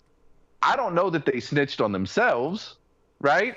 That doesn't seem like something you'd go, man, I got my dad drunk as fuck and he totally got me pregnant. Like, I don't think I don't think you're clout chasing with letting everybody know that you got knocked up by your dad. So it's like, okay, nobody was around to write this down. Like, what's the origin of this story? And not only that, what's the value? What's the spiritual wisdom we're supposed to learn? Like, never be alone in a cave with your daughters? Like, what is That's the That's the what I got point from it. Right there. of this That's what I got story? from Okay, Your daughter That offers- was my that personal I'm a fool. takeaway. Your daughter offers you a drink. Yeah, You that was don't my take So Yeah. no. my personal takeaway has always been if you have an opportunity when angels are going to be raped, don't offer your daughters. Just let the angels handle themselves. They got hands, they got flaming swords and shit. They can handle it. And if you do happen to escape that whole atrocity, don't fall asleep in a cave with your daughters. That's just, you know. And you might lose your Because wife they will because the bitch totally could look rape back. you. Right. Oh yeah, that might be my favorite part of the whole thing. Is that what his wife looked back and God was like, all right, get this bitch out of here, yo. You like this gay shit, don't you? She was like, you miss this, don't you? You miss all this debauchery. She was running away and she looked back like, damn, them orgies was fire though. And he was like, out of here. Fire. Turn that Boom. bitch into salt. But she Gone. could have just been like, I really like the running water and the air conditioning. No, And, son of you my know, orgies. He read her Yeah, mind. my- It was my the name- sodomy. My main It's a takeaway. sign. My main takeaway is tell better stories. Wait, this story has been around for a long time. It's a pretty damn good story. Tell the better one than that, for fuck's sake. Yeah. Yeah, It's that's true. timeless. That is not even a good story. It's not. There's like a couple moments that are worth even filming. Bro, You know, this as is a where we movie. Well, hold like on, the though. Salt part. This is where we get our word sodomy There- from. That's so like ingrained into the consciousness of human behavior and shit. Like that's where we get the phrase But sodomy from. But you know what's fucked up though? What was Gomorrah just not as Yeah. much of a degenerate. Yeah, It Gomorrah seems was the like we don't innocent have any bystander. crimes called Gomorrah. But it's Right. guilty by association, though, bro. It just sounds dirty. Like you hear Sodom and then Gomorrah. Like Gomorrah sounds like a dirty Sanchez or something. No, that's Gonorrhea. it sounds so. It sounds vanilla. It sounds like a dude that likes to have shit in his mouth. You know what I mean? Like, oh, that's Yeah. that Gomorrah dude. Yeah. That's the Gomorrah niggas. He's guilty No, that's by all covered in association. sodomy. That's all covered in sodomite. If you say sodomite, all of that behavior you just talked about is covered in That's sodomite. all butt stuff. I don't. That's all the all butt anything stuff. to do with butt stuff. Sodomite. If you were in, I don't know what is a gamma right. What did they do? Sodomites, we know what they did. They got poop in their urethras. You're out of here. But gamma rights, what? That don't even have like a. You know what? I connotation. think Must have been really bad, So- son. Must have been real bad. No, listen, I got an idea. This It is had one to of the go. lost books of the Bible that details what the Gomorrahites were doing. And it's been lost from history. Oh, That would be a great troll Oh, to they were post on even Reddit. worse. Like they finally found. Yes, this is what Oh. so They you'd have to created think butt of things stuff. that are even This worse is the than move. butt sex. This is the move that they were pushing out there. They created anal beads. You know, they were like a sister No, city. that's sodomy. That's sodomites. That's still what sodomy. But I still mean, sodomy. what if they were in support to the sodomy, though? Why do they have to be so distinct? Oh, you were know, they like the they could have just been in support. Like you said, They might have invented been the just beads. the infrastructure. They Right. were bringing in the Yes. lube and the beads and the Yep. dildos. Like they were, Yep. they had monetized this sodomite behavior and turned it into a business. There you go. That's what it was. Gamma Ray was making stone dildos and shit and bringing them Whoa, into. Nah, I think a Gomorrah is when you eat the person that you're raping. That's the Gomorrah. Oh my Jesus, God, That's bro. the next level. That's the Jesus. only thing that's worse than the raping. That's the only Damn, thing that It's can be worse. cannibalism. Quick. Yeah, cannibalism. That got dark quick. Listen, well, we had Jesus. to explain Hey, why don't you turn your Gomorrah was- sundial again, motherfucker? Jesus Christ, go turn your sundial. Wow. Jesus. So now we know what Gomorrah was guilty of. Oh my God, they're just filleting them up like Jesus, man. Oh. Yeah, and there's like no information. There's nothing, bro, about Gomorrah. So depraved. You never So hear depraved. about Like, them again. Well, then the Gomorrahs are definitely worse. Like, are They you have mad to at the sodomy? Is like, you know, they went to hell for finding the male G spot. You know what I'm saying? Like, Jesus, there's worse things. Damn. Right. So yeah, Oh, so yeah. that's all it is. That's all it is. That's by the why way, they that's didn't tell science. By the way, that's not gay. That's science. Your prostate is in your butthole, fellas. Yeah, I still That's where it all haven't fully come to terms with that yet. That's one of the Hey craziest man, pieces that's where of it all happens. information. I don't partake. I'm just saying that's science, bro. That's where it exists. I So there's think a it's lot. just So because- Gomorrah is way worse than Sodom. I think You it's can the keep same. that The same. Jacobian Sodom knowledge to yourself, sir. I think Hey, it's the man. same bundle of You know? nerves. It's the same bundle. If you don't of want to be nerves. liberated, I ain't here to liberate you. It's the same bundle of nerves as the G spot. It just migrated when you started to evolve into a male and away from a female. So that bundle of nerves had to go somewhere. So Same thing. It's the same thing. that's some weird shit. That's one of the biggest cosmic jokes I've ever stumbled across. That's some weird shit. It really is, because I heard about it for the first time as a teenager, and it was just funny. It was just this idea that was funny, and then you grow up, you know, and you realize that the shit's actually true, right? Yeah, Yes. you realize Yeah. it's true, and then even more in depth, you realize that people. I don't want to get too graphic, but people who are into that type of exploration, men have fucking full on orgasms without ever touching their pipe because somebody's in their ace, fucking pushing on their G's. Dude, That's but the craziest this shit. brings in the world up, but to this me, bro. brings up a really interesting spiritual concept too. By the way, so this is a lot of men have an inability to receive love. Period. Men, they don't know how to feel their feelings. We've been told we're not allowed to. So right now we're being called in the age of Aquarius, divine masculine. Everyone is receiving wisdom, knowledge. You have to receive abundance. You know what I'm saying? You can't be like hands folded. If you got your arms folded, you're going to stay broke. You know what I'm saying? You got to be willing to accept the greatness of abundance, whether that's financial or in relationships. Women know how to receive. It's their nature physiologically. Men's nature is to give. right? We have an Audi. We put it in. They have exciting times. We have one exciting time, and it's over. You know what I'm saying? We have the one boom and it's done. We need to do push-ups and drink electrolytes and shit. That's been our story. And I'm not relating this directly to butt sex because I can feel you guys withdrawing. So yeah, I was relax. about to leave. I was just about to walk out the house just now. Yeah, I could tell, Yeah, bro. man. I could tell. There's a lot of pent-up ass energy on this You call. can receive love by eating the box. Hey, I guess. You know what I'm saying? I guess. But I'm saying this is how a you real know a woman spiritual loves you, problem right? with men. It's a real problem for men, bro. We don't know. I know because I've broken through, and Eat I'm the receiving box. amazing things in my life. Just eat the I box. eat the box, bro. I'm a pro. I sing Amazing Grace on the clip, dude, and it changes That's their it. life. Knowledge. You know, I know all about it, bro. Gain I knowledge. worship at the You Yoni. gain knowledge in an instant. Oh, my Listen, Absolutely. just I don't But know. learning how to I don't receive, want to. learning how to receive. You gotta learn how to receive. I'm telling you, get over your shit. Not receiving the booty. That's up to you. But learning how to receive. I don't. You know what I I'm don't saying? know if anybody has considered this because I've heard the argument about, it's the bundle of nerves, it's the male G spot, it's the male equivalent of the female's G spot. I've heard, but I just wanted to point out to you, gentlemen, that the prostate will make you come without a back-ended entrance. It's perfectly okay to come out and help you orgasm without any, you don't have to take the back route. We're pretty easy But to make the come. real power, though, bro, the real power, and this is a whole line of study that's way older than most wisdom traditions, is the Kama Sutra stuff, right?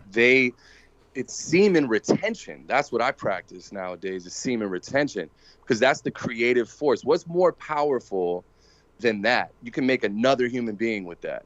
You know what I'm saying? So, right. Yes, you can have an orgasm without jizzing.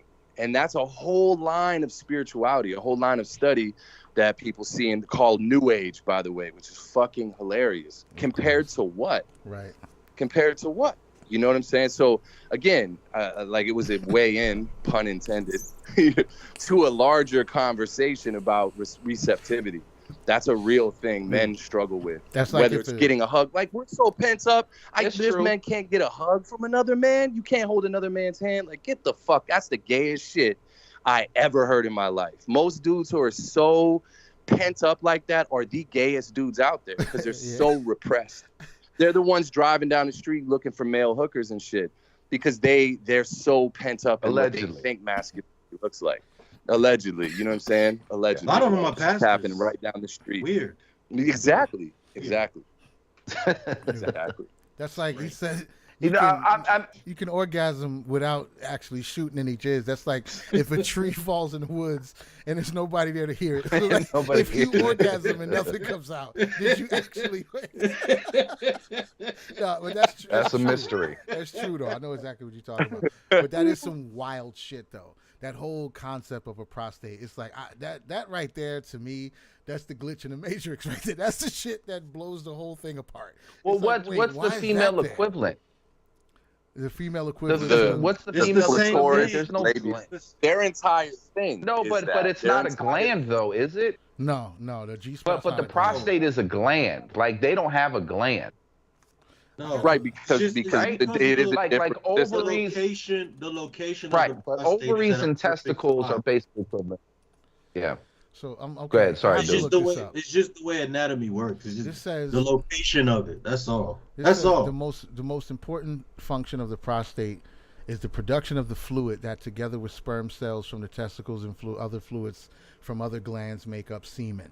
So the prostate. Okay, so I thought I don't know a lot. But it's more sensitive. It's more sensitive than what helps with the water. It's what helps with the flow.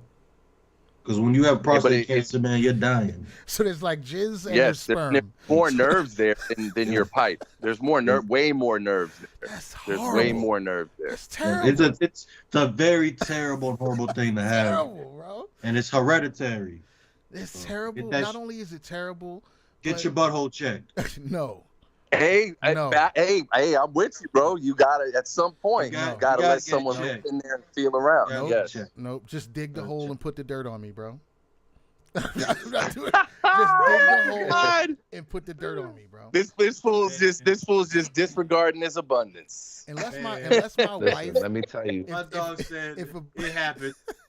It happened. Listen, I got it. nah, bro. Fuck Unless it. my wife becomes a doctor, I can't imagine a time in my life. Well, I mean, a lot of things have changed. I've evolved a lot over the past 10 years.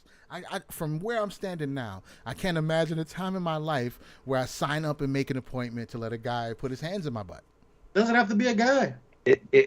Listen, it's humiliating, wife and can do I've it been for you. through it. Exactly. Your Yeah, wife but, can no, do but it she's not for a you. doctor. She wouldn't be able to tell me nothing.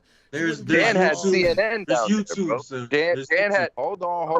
YouTube. Yakub Geraldo caveman down aside. there. Protect the anonymity. Dude, Dan they had go- Geraldo down. Oh, my bad. Yakub Caveman. caveman aside. We must protect the Jesus. wow. The what they do. I had prostatitis in my 30s, and what they do, it looks like a dick, a sizable dick, and it's like an ultrasound thing, and they put a condom on it, Nope. usually a very colorful I'm one, done. and they shove it up your ass I'm done. so that you can do an They put you to ultrasound sleep. I was. of They your put you to sleep. prostate. What was It's that shit a called? rape. It's a rape. It's a drug rape. Listen. It's a drug rape. It- Imagine Oh my going to God. the club. Imagine going to the It's club. Someone slips something in your drink. You wake up, you sore. But the doctor tells you everything's good. Wait, what was that thing? What was the situation called that made you have to go get this examination? Prostatitis. Prostatitis. But Okay. prostate cancer too. I There's a lot of I other- definitely a lot would of still other have the factors. prostatitis right now.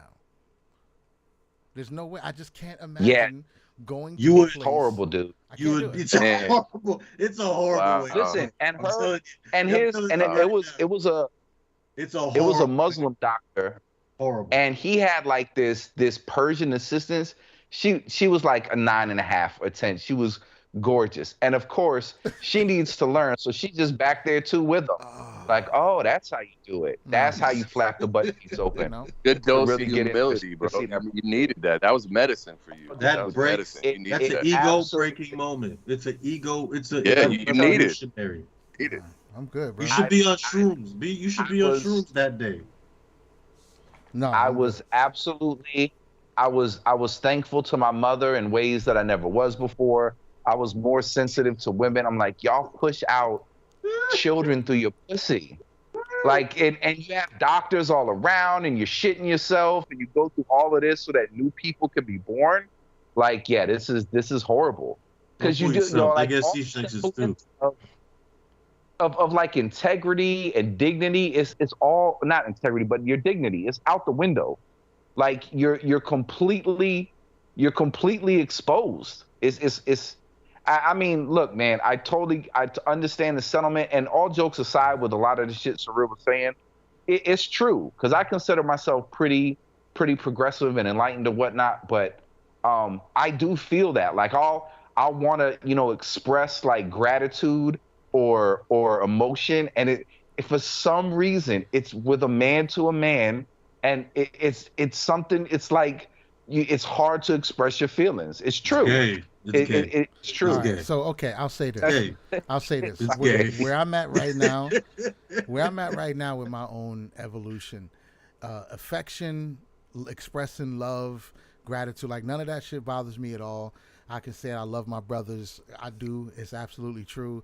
And to them, with it, like, I don't mind those words or opening up verbally in that way. A hug, all of that. I don't really see a reason to hold a man's hand, but hugs and all of that shit makes perfect sense to me. You should do what the Japanese do. there's a You know, line. in Africa, Fuck.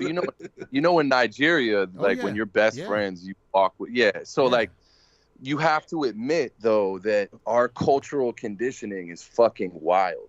It's wild, and there's no reason why, especially black men, are dying of crazy heart diseases, and like we have disease of the heart, bro. Like when your root chakra is blocked up, because that's what I hear. By the way, I'm on mushrooms. Not telling you to have shit in your booty, but to be that kind of against it. I'm It's pretty like, that's sure root this is the chakra angle. pain. God. Nah, Medi- that's root chakra wounding. I've had to work through it, bro. I was exactly Medical- like you. I was sexually Medical-wise, abused when I was 5. You know what I'm saying? I was sexually abused when I was 5. So I had a lot of trauma in my root chakra. And I'm not out here doing butt stuff. I don't own any butt plugs or anything like that. But I understand what that is, what that blockage is. And you have to get in there and heal whatever that is, because it's a deep wound. Not like, oh, you know, especially to get a prostate exam, brother. Like, yo, that shit is for your health. You know what I'm saying? Like, you need to get that looked at. That level of aversion to that is a trauma somewhere. Dude, what it means to be a man. Like, what does it mean to be a man, bro? Like, are men allowed to totally break down and cry? Are we, you know, Absolutely. are we allowed to hold each other? You know what I'm saying? Are we like, you know, there's so many things that we're cut off to because of those wounds, because of, as a young man, not being allowed to process my feelings. I had to hold the family together, whatever those things were, right? I was the glue. I was the only man of the house when I was 5. I was my mom's surrogate spouse. You know what I'm saying? I had to take care of her. She was a drug addict. So I was going through my whole life super blocked up. And once I unleashed and understood what that was, that's when I started making more money. My creativity goes through the roof. It's all connected. You know what I'm saying? And I'm not judging you for that. I'm not saying that you need to go see a Muslim doctor and get a candy cane in your butthole or whatever he was saying. Like, but to understand that aversion, that deep aversion that's coming from somewhere. You know what I'm saying? Much deeper than having something in your butthole, bro. You know what I'm saying? Like, shit. We all shit. Knowing what I know, I'm gonna right now, as far as assessing myself, I'm gonna err on the side of saying it just has more to do with strangers having internal access to your body. So I have a slight aversion to a motherfucker putting his hands in my mouth.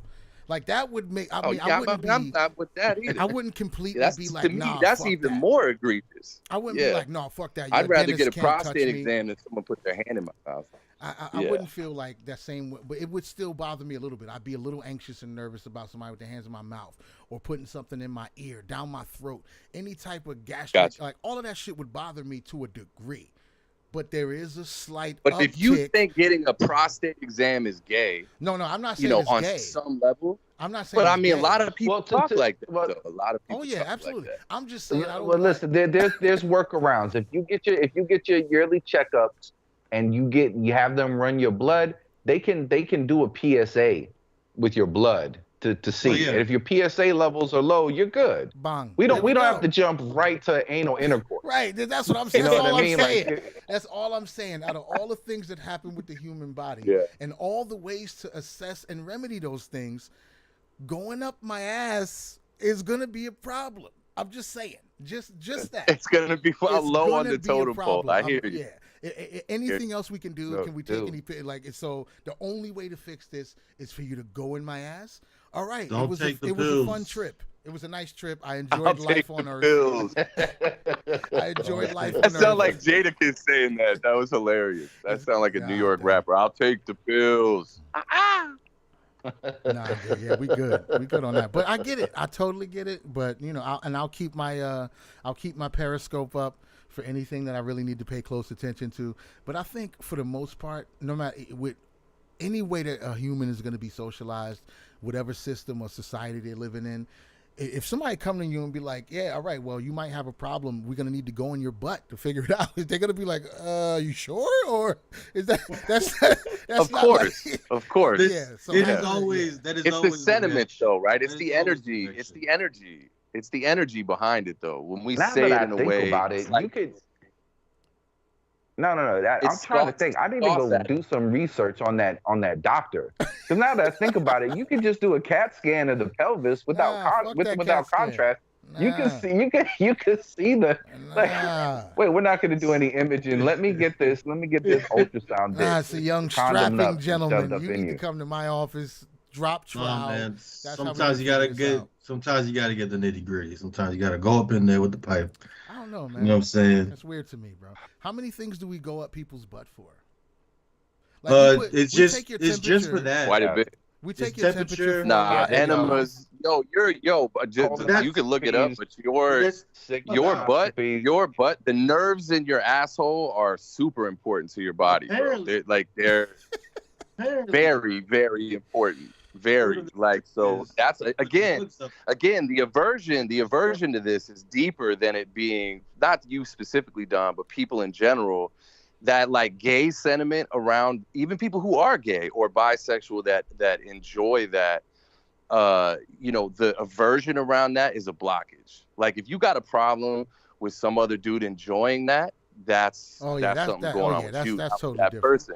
Yeah. But you have to that's ask silly. yourself what that is, though. And deep under those sentiments, us cracking jokes, that energy is there. You know what I'm saying? That energy is there. And that's the blockage. Not to say you got to be, I'm into gay sex, but to be so judgmental over that and calling things gay. What it is you're actually scared. What I've realized is my aversion to gay people for a long time was the feminine energy they hold in a man's body. It scared me to see the Very feminine scary thing to embodied see. in the male frame.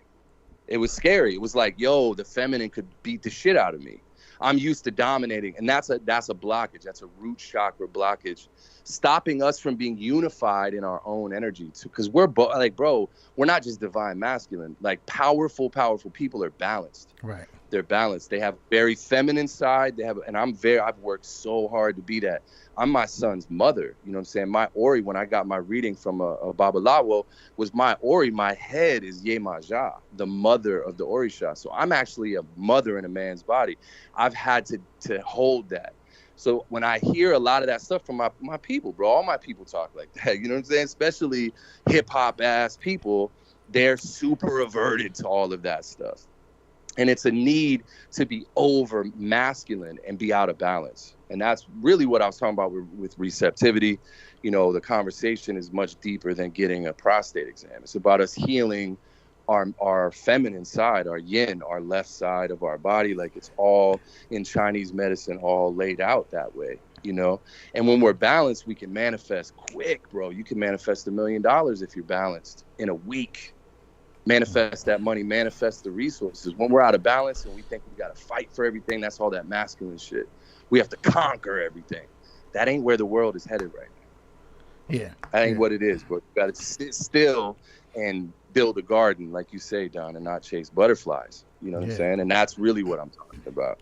It's not just prostate exams and gay sex or whatever. You know? No, because it kind of sounded for a second there like you were.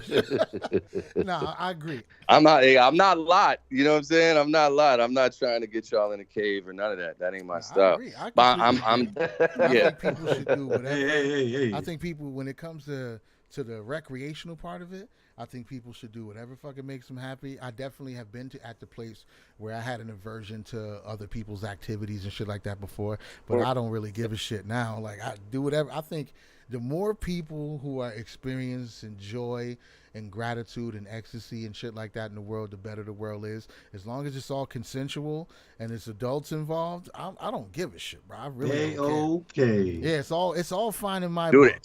And that some of the most like centered, happy people I know are gay as fuck. There's this singer, Duran, who's one of Erica's backup singers, and he's like the biggest soul singer in the gay community. This motherfucker doesn't give a fuck about what anybody thinks about him. And that, when you hear Liberation on the Outkast record, that's what they're talking about. They're not talking about being gay, but they're talking about fuck all of those living as an idea in your mind. Who the fuck are you? Yeah, fuck. Who the fuck are you that I'm gonna live in your mind? So if I wear this, I paint my nails. Like my drummer, Frank Mocha, he plays with Erica too. He paints his nails. He's out with gay folk everywhere. All these people love his music. He's not gay. He's liberated. You know what I'm saying? He's liberated. He don't give a fuck.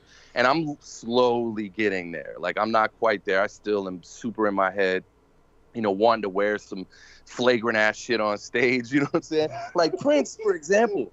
Prince, bro. Prince was hetero as fuck. He fucked more bitches than we could ever hope to fuck. But his avatar and the way he approached his being was hella androgynous. You know, there's power in that. David Bowie as well. When you look at the gods in India and you look at the gods in the Vedas, like God is not a man. Sorry to break it to you. You know what I'm saying? God is both. God is hermaphroditic. And like, if we're going to ascend and like people, transgender, what about transmute? Trans just means beyond. You know what I'm saying? Like we all are calling to be trans something. How about trans quit fucking sabotaging your life? How about trans out of that? How about transfer out of that? You know, and that's what I'm getting at. I had to work hard to get to there. And that wisdom in holding both those energies, Oppenheimer said that too, that the mystic, the contemplative, can hold two appearing opposites in one hand. That's atomic energy. You know what I'm saying? That's power. And that's what we're all being called to do. And if we're running around gay this, gay that, I'm not going to do that. Ooh, that dude's gay as fuck. Fuck you. That shit is only hurting you, not the gay dude. Oh, yeah. You're holding on to that. It's only poisoning your system. Right, that's a game you can play for sure, and it's gonna lead you someplace where you're gonna have to eventually unpack some shit. I definitely, and we've seen it time and time again. The people who are the most anti-gay are the people who are having the hardest time accepting some of their own feelings and proclivities and shit like that. It's just every single time. Prison tells it all. Yeah, oh yeah, exactly. That's only when prison is actually one of the places where that whole thing plays itself out in one of the craziest ways, because everybody knows what's going on there. They use it as like a power dynamic and struggle. All this kind of shit is happening, but it's still technically frowned upon by people who even partake in it, to the point where they'll say, I'm still, a G because I banged you, but you're the bitch because you got banged by me. Like, it's crazy. That is the gayest shit ever. That is the gayest thing ever. Basically, if an alien race came and took all the women away, this is basically what's gonna happen to the human race. It's gonna be a lot of gay ass niggas murdering and killing people. Well, that don't even have to. Aliens don't even have to take the women for that. All you have to do is collapse the financial system and close Walmart for a week or two, and that same shit's gonna happen. There's gonna be roving bands of cannibal rapists a month after the last Walmart is empty. It's not gonna take years. It's gonna take 15. It's gonna take a month. And people will be driving around their cul-de-sacs trying to rape their neighbors' children, bro. That's who humans are. Within 72 hours of the internet going down, wow, you would have that. You're right. Nobody's cell phones work. Nobody's cable work. I want like an end of the world where like the structure's still around. Like, internet works. No, that doesn't work. You know what that's called? Internet's going anywhere. You know what that's called? I don't think the internet is going anywhere, man. It's gonna I really don't. It's gonna fall apart at some point. The internet we itself? have to upkeep I don't know. We have to upkeep it. Man has to upkeep the things it creates. Well, the internet is past that. We're tapping in. That's the hubris of humans. We think we make stuff. We're tapping into stuff that's already there. You know what I'm saying? Right. So the actual internet is reality. Like we have a smaller boxed up version of what's already going on in the electromagnetic field, right? So yes, could the hardware break down? For sure, but I believe we're evolving to a place where we'll be the Wi-Fi. I believe that. I don't know if it's in my lifetime, but I've experienced that over and over and over again. I got ill Wi-Fi. Like I'm Claire Huxtable out this bitch. I got all kind of Claire stuff. Dude, Doobie, I think what he's talking about is the fact that if you look the world, the parameters of the world that we live in right now, they've built a sandbox inside of a larger sandbox. So when you say the internet is going to collapse, you're talking about that inner wall of the sandbox collapsing. That will definitely come down, just like structures of food delivery, like how they move food around the country will definitely collapse. But that doesn't mean putting seeds in the ground and growing food is going away. That system doesn't go away. Just the methodology and everything that we've gotten used to, because we've propped it up in a false construct to make people depend on the construct. So you have to respect it because it's real. The construct is real, but it's not the objective truth of our reality. You know what I'm saying? So it's also leading us to a better. It's leading us to a better place. Like it breaking down. Like right now, people are growing their own food. That's the best thing we could be doing for ourselves. Our food system is super fucked up. Our transportation, all of these traumas, all these things that appear as collapse, are actually making way for a much better thing. Yeah. Always. It's just how life and evolution works. Yeah. It's the alley-oop. It's setting us up. You know, we not everybody is gonna treat it the same way. but the opportunity's there right now. It showed us, what do we do? We get a nation, worldwide pandemic. Everybody's scared. Everybody's fearful. It's the end of the world. Like all of that stuff bubbling up in people. But what happens? The freaking nature heals itself right before your eyes. The dolphins come back swimming down the canals and shit. Like all this beautiful shit takes place when humans are at their most fearful, they're most sheltered, they're most like the worst of the worst from the human's perspective. But the planet's like, oh, I can take a breather. So it's like all it is the structures and the constructs that we are using and getting become accustomed to. Those things are smoking and they're shaking. Those are the machines that look like they're about to give out. But when that wall falls and we see the rest of the sandbox, we see the horizon, we see everything else that's outside of the construct, we'll be like, oh, okay, I get it now. It's just, we just got to shift our thinking a little bit. And like you said, people growing more food right now, the whole garden shit. Somebody came to my house this morning and bought a bunch of plants. He bought mulberry trees and Okinawa spinach. He bought a bunch of shit. And people are more conscious of that right now. Spinach. Yeah. People are more conscious of that right now because of the fact that we went through what we just went through. The reason I'm growing food on my property now is because I watch fucking, what's that show? Not Hoarders. The, Doomsday Preppers. Preppers. I watched Doomsday Preppers yeah. for 2 years straight. For 2 years straight, and I was like, "Fuck that!" You're tapped in, bro. Yeah, the world's gonna end, and I need to grow some tapped food. in. No, that's how it started. Yo, you were watching Sodom and Gomorrah TV. Yeah, you were watching Sodom and Gomorrah channel. That's how it was. 8 years ago. That's what made us get this house. Is the world was gonna end, shit's gonna hit the fan, and we have to grow some food. We got to be off the grid. That's what made us get this house. 8 years later.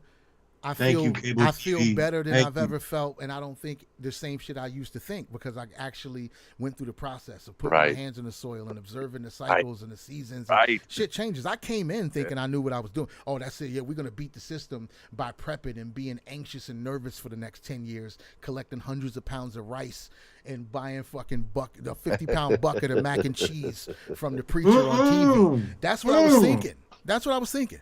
Good mac and cheese. But the actual work that ain't gonna break down. That'll outlast the internet. That mac and cheese is gonna outlast the internet. Sure. I'm not sure if you'll outlast it if you eat the mac and cheese. Bro. But the mac and cheese itself will survive the apocalypse. They're gonna like the future humans are gonna sit there and like mine this food. Nah. It's still good. No, some of them, and that's a game you can play. And some of us will be somewhere else pulling squash out of the ground and pulling peaches off the trees. But that's totally. Hey, listen, I'm not going to be the guy who's following behind you while you're carrying your 50-pound bucket of mac and cheese, telling you how good bananas are. I'm not that guy. I'm not going to do it. I'm just going to be on my property growing bananas. And when you stop being able to shit. You're probably gonna start looking for some Okinawa spinach. Because I haven't. Hit me up, son. I got it. In the gonna be like, yo, I ain't shit in 2 weeks. Something ain't right. In a decade. Yeah, I ain't shitting. I think at least 10 years. You know, like right. Wow. Something ain't right. So yeah, it is what it. But that's why I understand, and I don't. You never know. Who knows if it's good or bad, right? Like the proverb. You can't really know. There's too many variables on those paths. You can't really know where this shit's going to lead people. I didn't know 8 years ago that my fear and anxiety was going to lead me to the state of being that I'm in now. And if we did know, we'd fuck it up. Right. That's the way this shit works. Absolutely. It's a way iller plan. Like my life has turned into something that I couldn't have imagined. I'm doing everything I ever wanted to do. But all along the way, it was a struggle because I wanted to know what was next. Oh, what was it? What money? Oh, I'm like grasping and gripping and trying to make it happen myself. You know, and again, not to harp on this, but that's receptivity, listening and being led somewhere. Like follow the signs. That takes a level of like healing to even be able to hear that shit. To go, oh, let me do this. Let me try something that seems crazy to everybody else. But I'm gonna do it anyways. And that's how people get, real wealth. Like real wealth is built mostly on intuition, especially in the beginning. Now it's built on death and war and all that.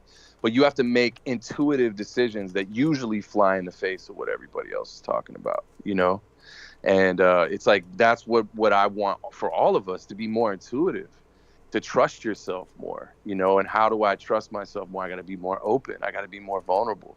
I got to be willing to fail and shit. And that's hard as a man. It's really tough. Yeah. Yeah, we were just talking about that. That's how we even opened the show, talking about the aversion to failure and how that's actually working against you.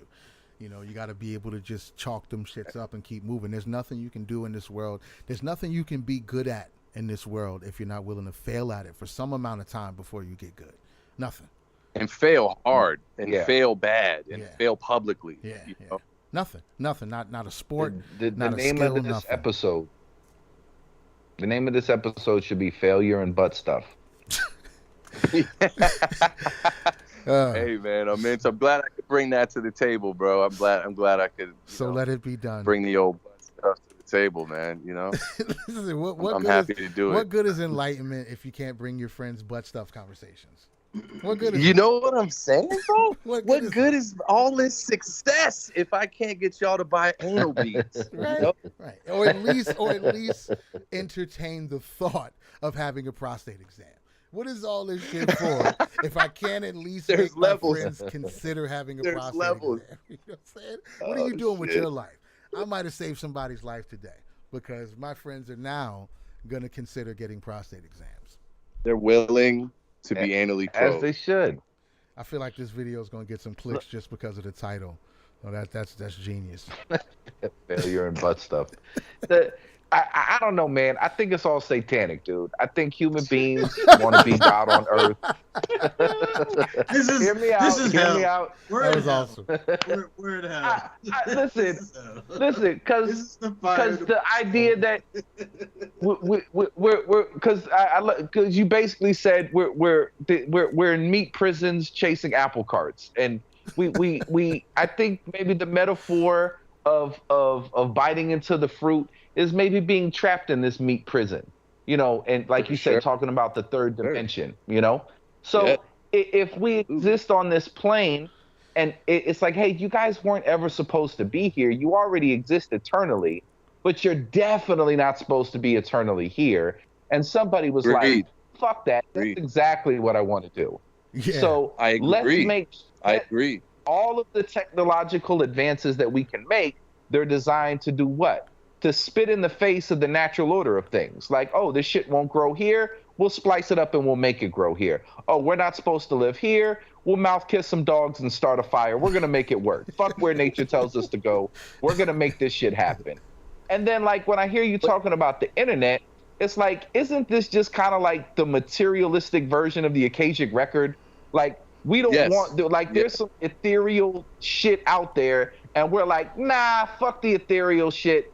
We want to make this shit trapped in this, this meat prison with the rest of us. Like, we're all about this 3D existence, and that seems to be like, bro. The guiding. Yeah, dude, you're right, bro. You're right. But the thing is, the devil never did anything to you. Like, we love to pin everything on this thing called the devil. And that's a very Western way to look at what's going on. That we're one of the only people to scapegoat some being similar to what we do to Jesus. Put him on the cross. He's God. You can never be that good. Worship him. When he never asked you to worship him. He said, you'll do greater things than me. We miss it, right? The devil isn't an enemy. The devil is contrast. When you study African mysticism, one of the orishas is called Elegba, Eshu Elegba. And when you understand the Kabbalic tree of life, it's Sebek. He's low. He's right above Earth. He's literally, Earth absolutely is in the frequency of Sebek, which is 432, right? The frequency of Earth is what Western people would call Satan because it's so low in the tree of life. We're down here below Heru, below the will, just even will. We're below will. That's why we have to fight for willpower. So you're framing it as a satanic, sure, that's a very Dan Brown thing to do. You know what I'm saying? Write a book on it. It's been done. You know what I'm saying? Like the Da Vinci Code, this and that. Yes, are there people that are calling themselves satanic and drinking blood and all that? Sure, but they in my opinion, they're playing Dungeons and Dragons. You know what I'm saying? They're just playing. They're cosplaying. We know for sure. Yeah. Yeah, exactly. They're cosplaying. But yes, the only reason we get to experience this dimension is because of the interplay of light and what? Shadow. That's the whole material realm is built around shadow. People don't want to admit that. And everyone's running away from their shadow. Carl Jung, all of Carl Jung's work. all of our psychological pathologies are our inability to embrace our own darkness, to embrace our own devils and demons and desires and all that. But guess what? That's why we're here. This is why we come here, to face all of that, be confronted by all of that. Because it's also super fun. This shit is amazing. I love hip hop music. Imagine being up there and all they're playing is harps and shit. You're like, I want to hear fucking Little Baby. You know, I want to hear something else. Like, it's fire down here. So like, or they again, only allow harp interpretations of it. Like harp, it's like all easy jazz. They're playing harp renditions of Wu-Tang exactly. renditions of harp. And then there's another dimension where you can only play the harp with your butt, with butt stuff. You have to play a harp with your ass. No, not stringed instruments. It's only woodwinds. It's kazoos and trumpets, didgeridoos in your ass. flutes. That's the didgeridoo in The the poop flute. The poop flute. Yeah, bro, I play the poop flute. Dude, I want to see a whole band of just instruments and asses. Just instruments. Instruments, yes. It's instrumentals. I'm an instrumentalist. Instrumentals, But look at how that fits into astronomy, though. That's what the study of astronomy is. Instruments. I play instruments. I study astrology. You know what I'm saying? Astrology. Yeah, we're just shooting rockets up the universe's ass and sending back data. For real. Bro. That's what we're doing. For real. I would just love to see a band where but it was all like you couldn't really expect them to produce that much wind to play the instrument, right? But that's how they sold themselves. Like, oh yeah, we play all our instruments with our asses, but clearly there's a track behind it, and they just kind of go out there with their asses out and they kind of perform. Yeah, I would love to see that. Hey, band. you ain't never heard the Jeremiah Windbeard trio. You know, they're nice. They just shoot off a couple They're nice. toots. They're not really playing the full beat. The Celtic people could definitely play wind instruments with their buttholes. I'm convinced. Instruments. That's where the bagpipes came from. That's where the bagpipes Oh came shit! from. You know what I'm saying? And weren't those made like with an intestines? Yeah. See? Yeah, Bang. it's something Right else. there. Those are, by the way, playable prostates. Just so you know. That's just a big ass. All right, That's where it comes from. So just deal with The it. the simulation is definitely got butt stuff and neation lights right now. Yeah, It's seriously. a blinking neon. like bagpipes. Eat at Joe's butt stuff. There's no getting away. Man. Well, yo, I love you, brothers, man. It was good to catch up, man. Yeah, man, Good to catch up. absolutely. Thanks for stopping. I'm a little by. untethered, so apologies if I was a little Hey, untethered. listen, It was we're fun. all untethered to some man. degree. You added a lot of value to the show, man. We appreciate you, brother. Thank you. Do some spice on the Love salt. you guys. Man. Yeah, man. Yeah, Take it easy. you know, we're bringing a little break, bro. I'm gonna create a whole spice line just called butt stuff. Just different spices, cardamom, and you have to put my butt stuff, and you won't be able to ignore how good it is, and you're gonna have to put my butt stuff on your fucking wieners and all that shit. There We you got go. the sauce game on lock. I We love got it. the sauce game on lock. Butt stuff.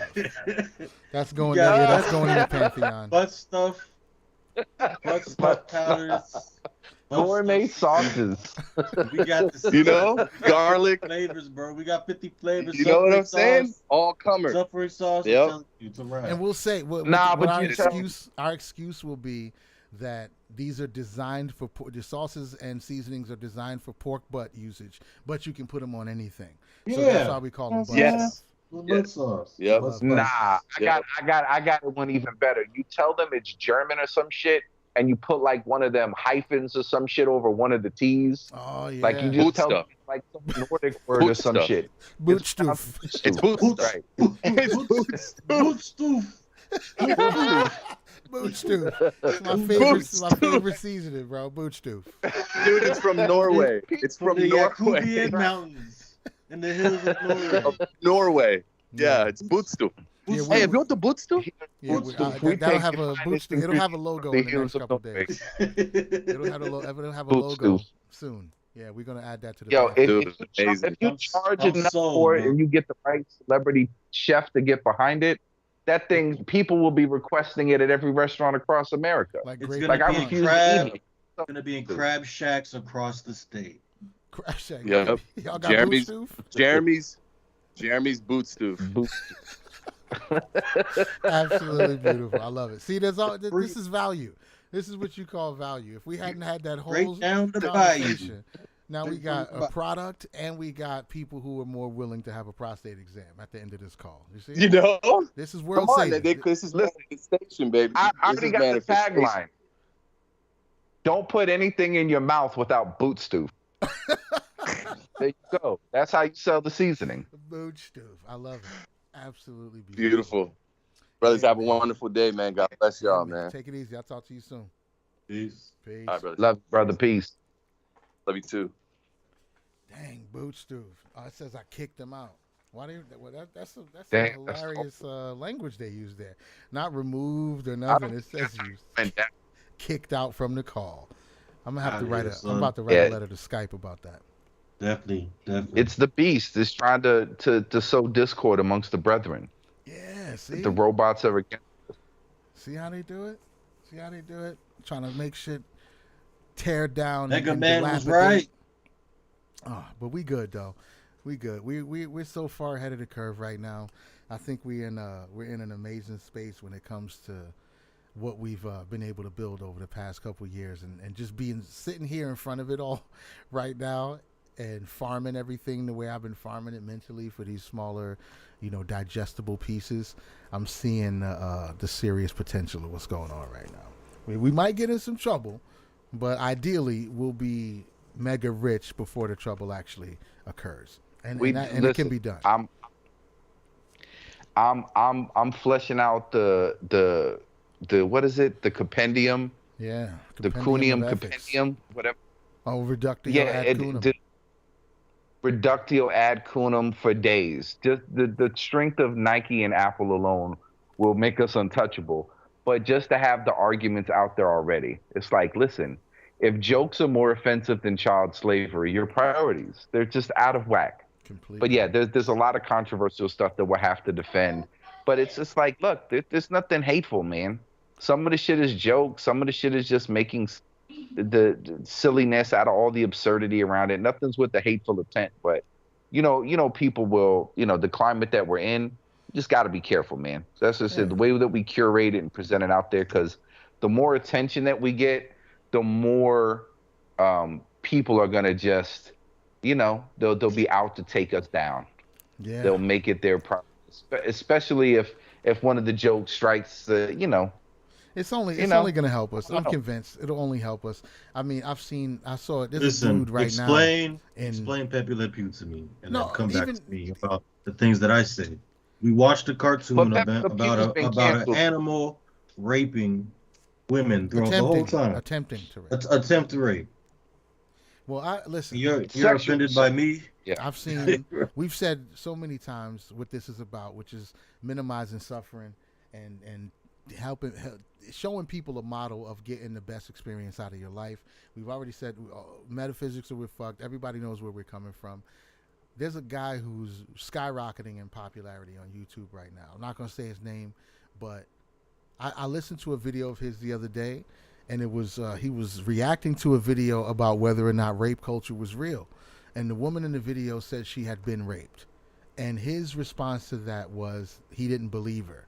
And the reason he didn't believe her was because Jesus. he said, as a R-worder, because if you say it in the algorithm, you get banned. So he didn't want to say the word rape, but he said, as an R-worder, and you walk into a party on a college campus, are you picking that?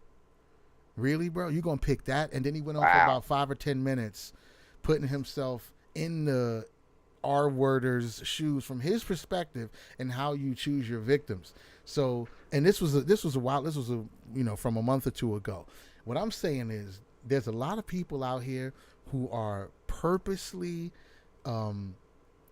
attempting to cause some type of psychological harm to the people that they don't agree with.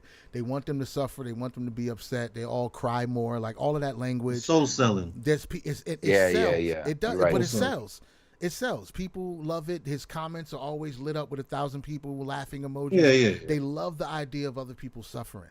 And anybody who listens to us understands that that's not our foundation. I've sworn off Schadenfreude. We don't do epicaricacy here. We don't revel in other people's suffering. That's not something that we do. I'm trying to look for remedies to it. So if you take issue with me looking for remedies for suffering versus people who are celebrating suffering, I don't know what to tell you. So I personally think that we're bulletproof and uncancelable. I think anybody who comes after us with any clip or anything that they could find, all we would have to do is extend the clip on the left or the right. Either wheel it back a little bit or fast forward a little bit. And somewhere in all these conversations, our real foundational intent is always shown, it's always there, and I don't think it's avoidable. I think anybody who listens to it has to see that, or you're just denying it to start trouble. And if you're just denying it to start trouble, you're only going to help us when you expose us and show other people with more logical brains what's actually going on here. So I'm 100% fearless about this shit because I know what we've been doing this whole time. I wouldn't even be involved in something that was just sitting back taking, and getting enjoyment out of other people's suffering. I wouldn't even be involved in it. So I know what we're doing. I know what the foundational ethics are. Of course, it'll be a lot easier when the book is done and you can buy it for $19.99 or $9.99 for the PDF, the ebook. But soon, so stay tuned. But I know what's going on. $24.99. There's a lot of inflation. Keep going. I agree with everything that you say, man. Unless you're lizard people, fuck y'all. I don't care about your feelings. Other than that. But for real, I know what's going on. Everybody else is good. I know what's going on. We bulletproof, bro. It's uncancelable, 100% uncancelable, because this is the way. You can't cancel the way. You can't cancel the truth. So, have at it. All you gotta do is blow us up. I guess you're right. I know how it sounds sometimes. Sometimes I'll be skimming through an episode and I land on some shit. I'm like, God damn. But I know there's a bigger energy, there's a bigger aura at play here than a little clip that you could take out of context. For the most part, I think all of us are properly aligned and trying to raise the vibration, trying to be better. I don't think any of us are like, man, fuck everything, I'm gonna be a piece of shit. I think all of us want to be better, want to improve, and want to leave a model that other people could possibly employ in their own experience and get similar results. That's the whole purpose of all of this shit. Everything else is just, we have fun meandering conversations to stumble onto universal truths, and nobody can deny that we've been doing that pretty successfully this whole time. So now comes the monetization and the farming and the whole algorithmic piece of it. But I'm excited. Absolutely. Yeah, excited. dude. So horrific bedtime Bible stories. Yes. And boot stew seasonings. So boot stew. Two more feathers in the cap to work on. Bro, the Bible stories are forever. Like, any way that you retell Bible stories, and it's going to be amazing. It's going to be amazing. Dolomite sicking bears on children. I cannot wait to see that. Like, my life will be complete when I see Dolomite as God retelling a story about how he killed children with bears because they pissed him off. I'm with it, bro. I'm with it. Sounds like the pimpest pimp story you could ever hear. It is. It's the pimpest shit ever. So yeah, we on it. So definitely keep me posted with the treatments. Whoever's got ideas for some of these commercials, and I know that's what you're working on now, the scripts and everything. Just man, drop me a message or something when we have it up, and I'm working on my storyboard and tutorials and all that shit. My onion skinning for the animation heads, they know what that is. I'm just working on it, man, sopping up all the knowledge I can get right now, so we can start streaming through the creation of some of these animations. I think that's just gonna be powerful, bro. I know these are small numbers, but beautiful. we did get like 600 views in the last couple of days. Means something. Yeah, that does mean something. It's a small start. Content is king. It's an instant reward for our efforts. It's not like we did a bunch of new work, a new shit that we hadn't done before, and it just kind of sat there like everything else. This was immediately rewarded by the algorithm. It was like, yep, you're going in the right direction, but keep it coming. Yeah, man. So, yeah, we out here. Gotta be like Hitler and meth. Just go. Well, I don't know if we want to go there particularly. I get what you're saying. Yeah, though. Can we get that? But nah, we need that. We need to get that T-shirt up, ready to merchandise. We need to capitalize on that. Like Hitler on meth. Just, The Just simile that no one ever used. just that by itself, now. no context. Nobody thought he could do it. Nobody thought he could do it. You gotta believe in yourself, like Hitler on meth. Oh my God. Nobody thought he could. Oh, that's It's like terrible. the little engine That's that terrible. could. A That's the new t-shirt. little engine that could. Hitler on meth. That's terrible. It says Hitler big, and then right underneath, nobody thought he could do it. Like, are you trying to be motivational? The fuck is the point of your T-shirt? Look at all the things he accomplished. Motivational Hitler merch. One more thing to the list.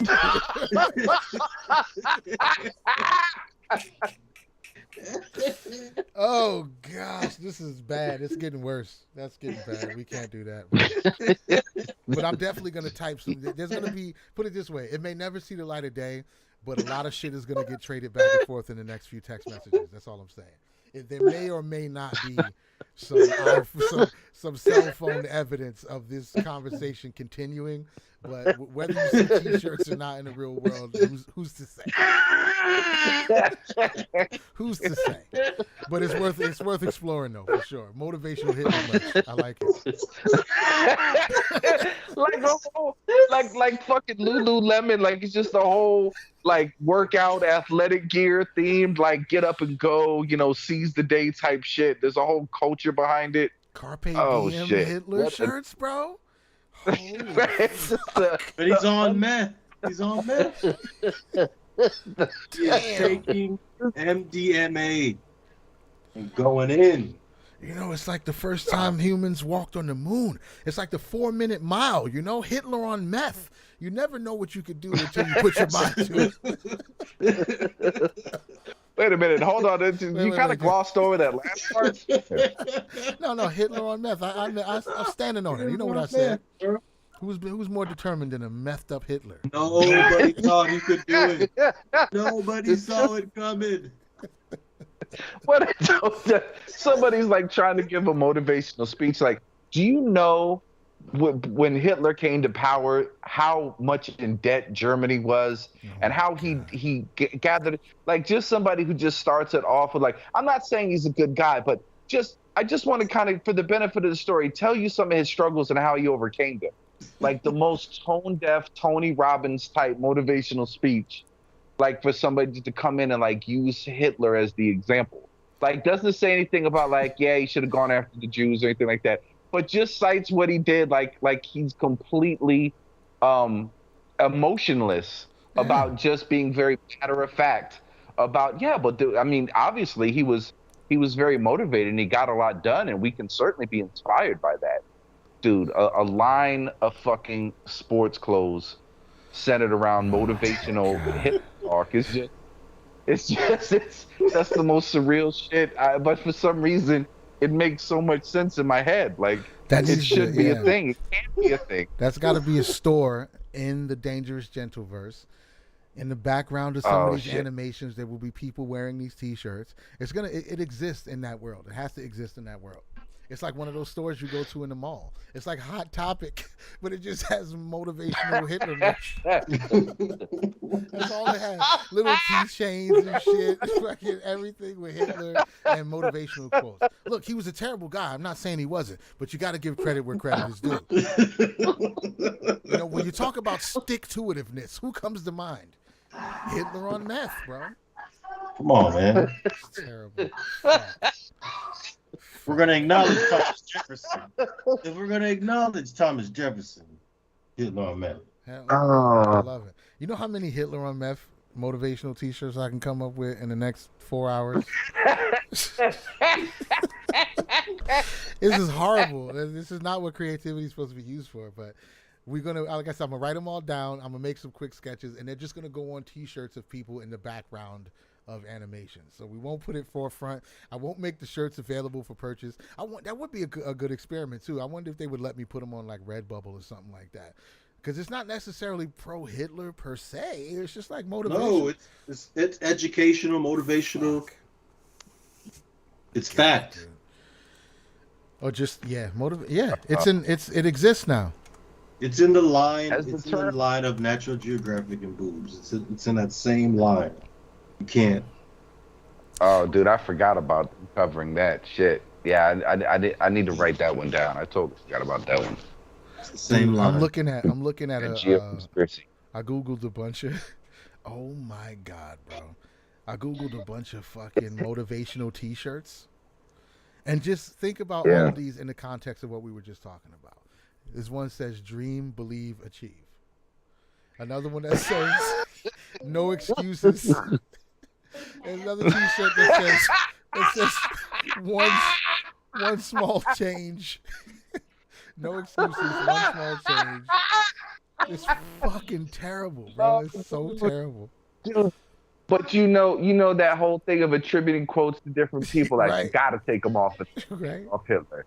Think about just take some of these great quotes and you could ruin any quote by putting a Hitler after it. Damn. Like any quote, it could be the poignant. Like, yeah, I do agree with that. Like, live, pray, eat. I get Adolf Hitler. Like, well, he said that. Let's start ruining quotes for people. Life's a journey, not a race. I fucking A master race. Oh, this one just says why not now?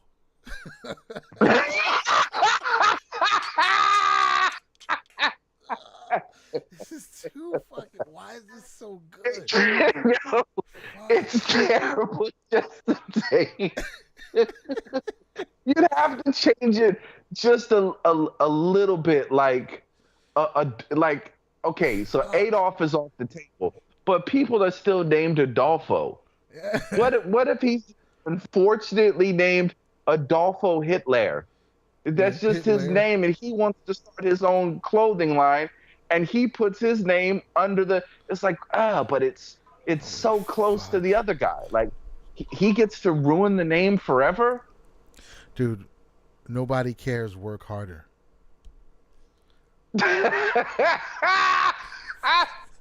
Oh shit! Fuck. I just thought of the most fucked man. up Photoshop shit.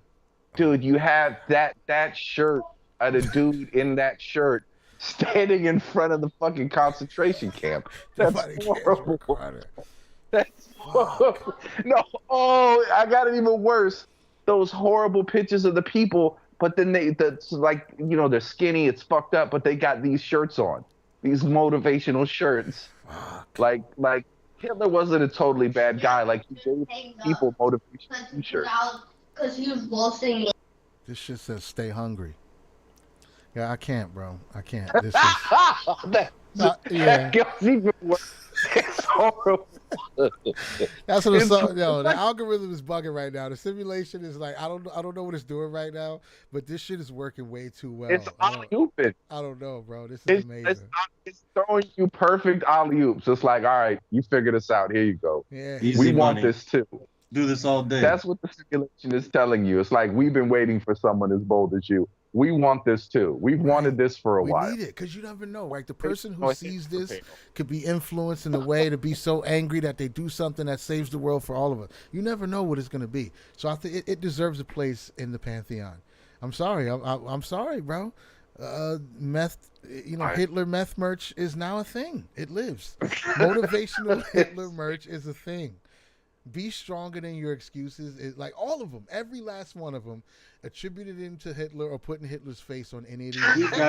We got the Fucking hits. amazing, bro. We got the best. We got the number ones. I'm saying we got all the one-liners. We got all the greats. Oh, All it's gonna take now is that's just that work, T-shirt line. that grind. And look, bro. look at that one on Invest the in right. us, Who's that? son. Arnold Schwarzenegger. Yeah, stay hungry. I mean, he's one step away from Hitler. Like, come on. His dad was a Nazi. Come on. Come on. Come on. And we have to. This is an American hero. This was Hitler's dream. Bro, Oh, dude, I got it. Stop. It's a bodybuilder that we pattern after Arnold Schwarzenegger, but we give him that unfortunate mustache and name, Yeah. and he's a super duper. Just give he's him the in mustache. Forget the name. and keeping people motivated. Oh Yeah, shit! then you get to And take a so you have picture those of the phrases. bodybuilder with the mustache and use him as the icon for the shirt, and then you kind of circumvent. Yes, Wow, that that's is the evil genius, workaround. bro. That is fucking evil genius right there.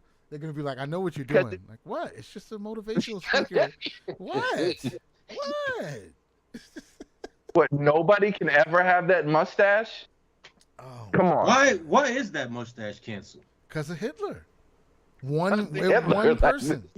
And you know what I found out is that he rocked it because of Charlie Chaplin. That's what I'm Because I always saying. wondered, like, And people love Charlie Chaplin. But Charlie Chaplin but has I a was Hitler always mustache. like, right, Charlie Chaplin has a Hitler mustache, but they don't.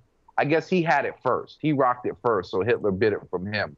But I always wondered, like, That's because I didn't know the appropriation. time. I was like, How about how this did he get away with having that mustache in all them silent films? How did that fly? He had to have it first. It had to be. one? Yeah, but I don't know. We're gonna have Maybe to the look people that who were up. watching Charlie Chaplin wasn't too. I don't know, dude. That's amazing that two people 'Cause existed with it at the same That's time. a hairstyle that's never coming back. It's never. Nah, Nobody well, can pull it off. We could. I mean, we There's could no- try. Listen, I can't see a no rapper I pulling know, that off. but If Michael- a black Michael rapper Jordan pulls that tried off, it. I think a black person could pull it off. I Absolutely, don't know. absolutely. No, I don't Michael know. Jordan tried it in that Hanes commercial. He didn't get in trouble for it, but everybody was like, "Damn, that's the mustache style you're going with." Yeah, Like, we, and it we kind can of just reclaim got it. glossed over. You know what I'm talking about? Yeah. We can reclaim it. We can take it back. How you like this one? I can and I will. Watch me.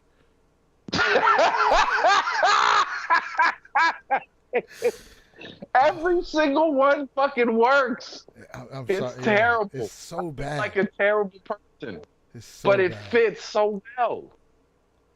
So bad. This is, yeah. At least Surreal doesn't have to have his name attached to this. So we did the right thing in Yeah, waiting. he left at the right time. Dude. He thought the Right, butt right. stuff was bad. Wait till you get to He got- motivational Hitler merch. He got the Wi-Fi signal, like that. The woman God voice was like, "Listen, Like, leave it's my red its son." course. They're about to go to Hitler Nike apparel. You got to Yeah, get you got to get out of here immediately, my child. They're about to bug out. About to get real, son. About to I get love real. it, dude. Oh, jeez. Yeah. So yeah, this is, if we can't get away with it in real life, at least coming up with a character who's clearly a bodybuilder, but has a very subtle but undeniable resemblance to Hitler, and redo all of these motivational shirts. Holy shit, that's fucking great. Stay hungry. Probably the most fucked up. Could you imagine you walking around a concentration camp as a guard wearing a shirt that says "Stay hungry"? Fuck. But would You can that do make it. Hitler more fucked up? Would that make Hitler more fucked up or less fucked up?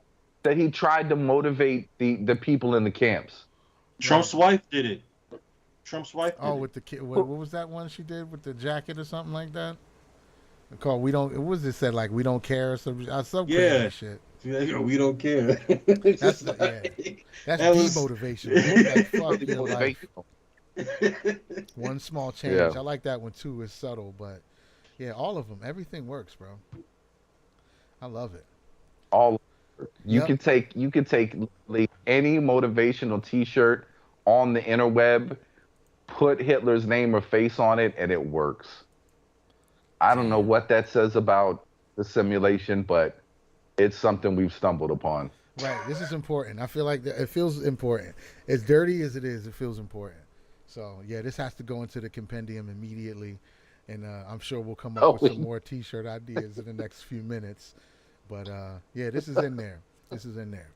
We definitely shared the apple with this one.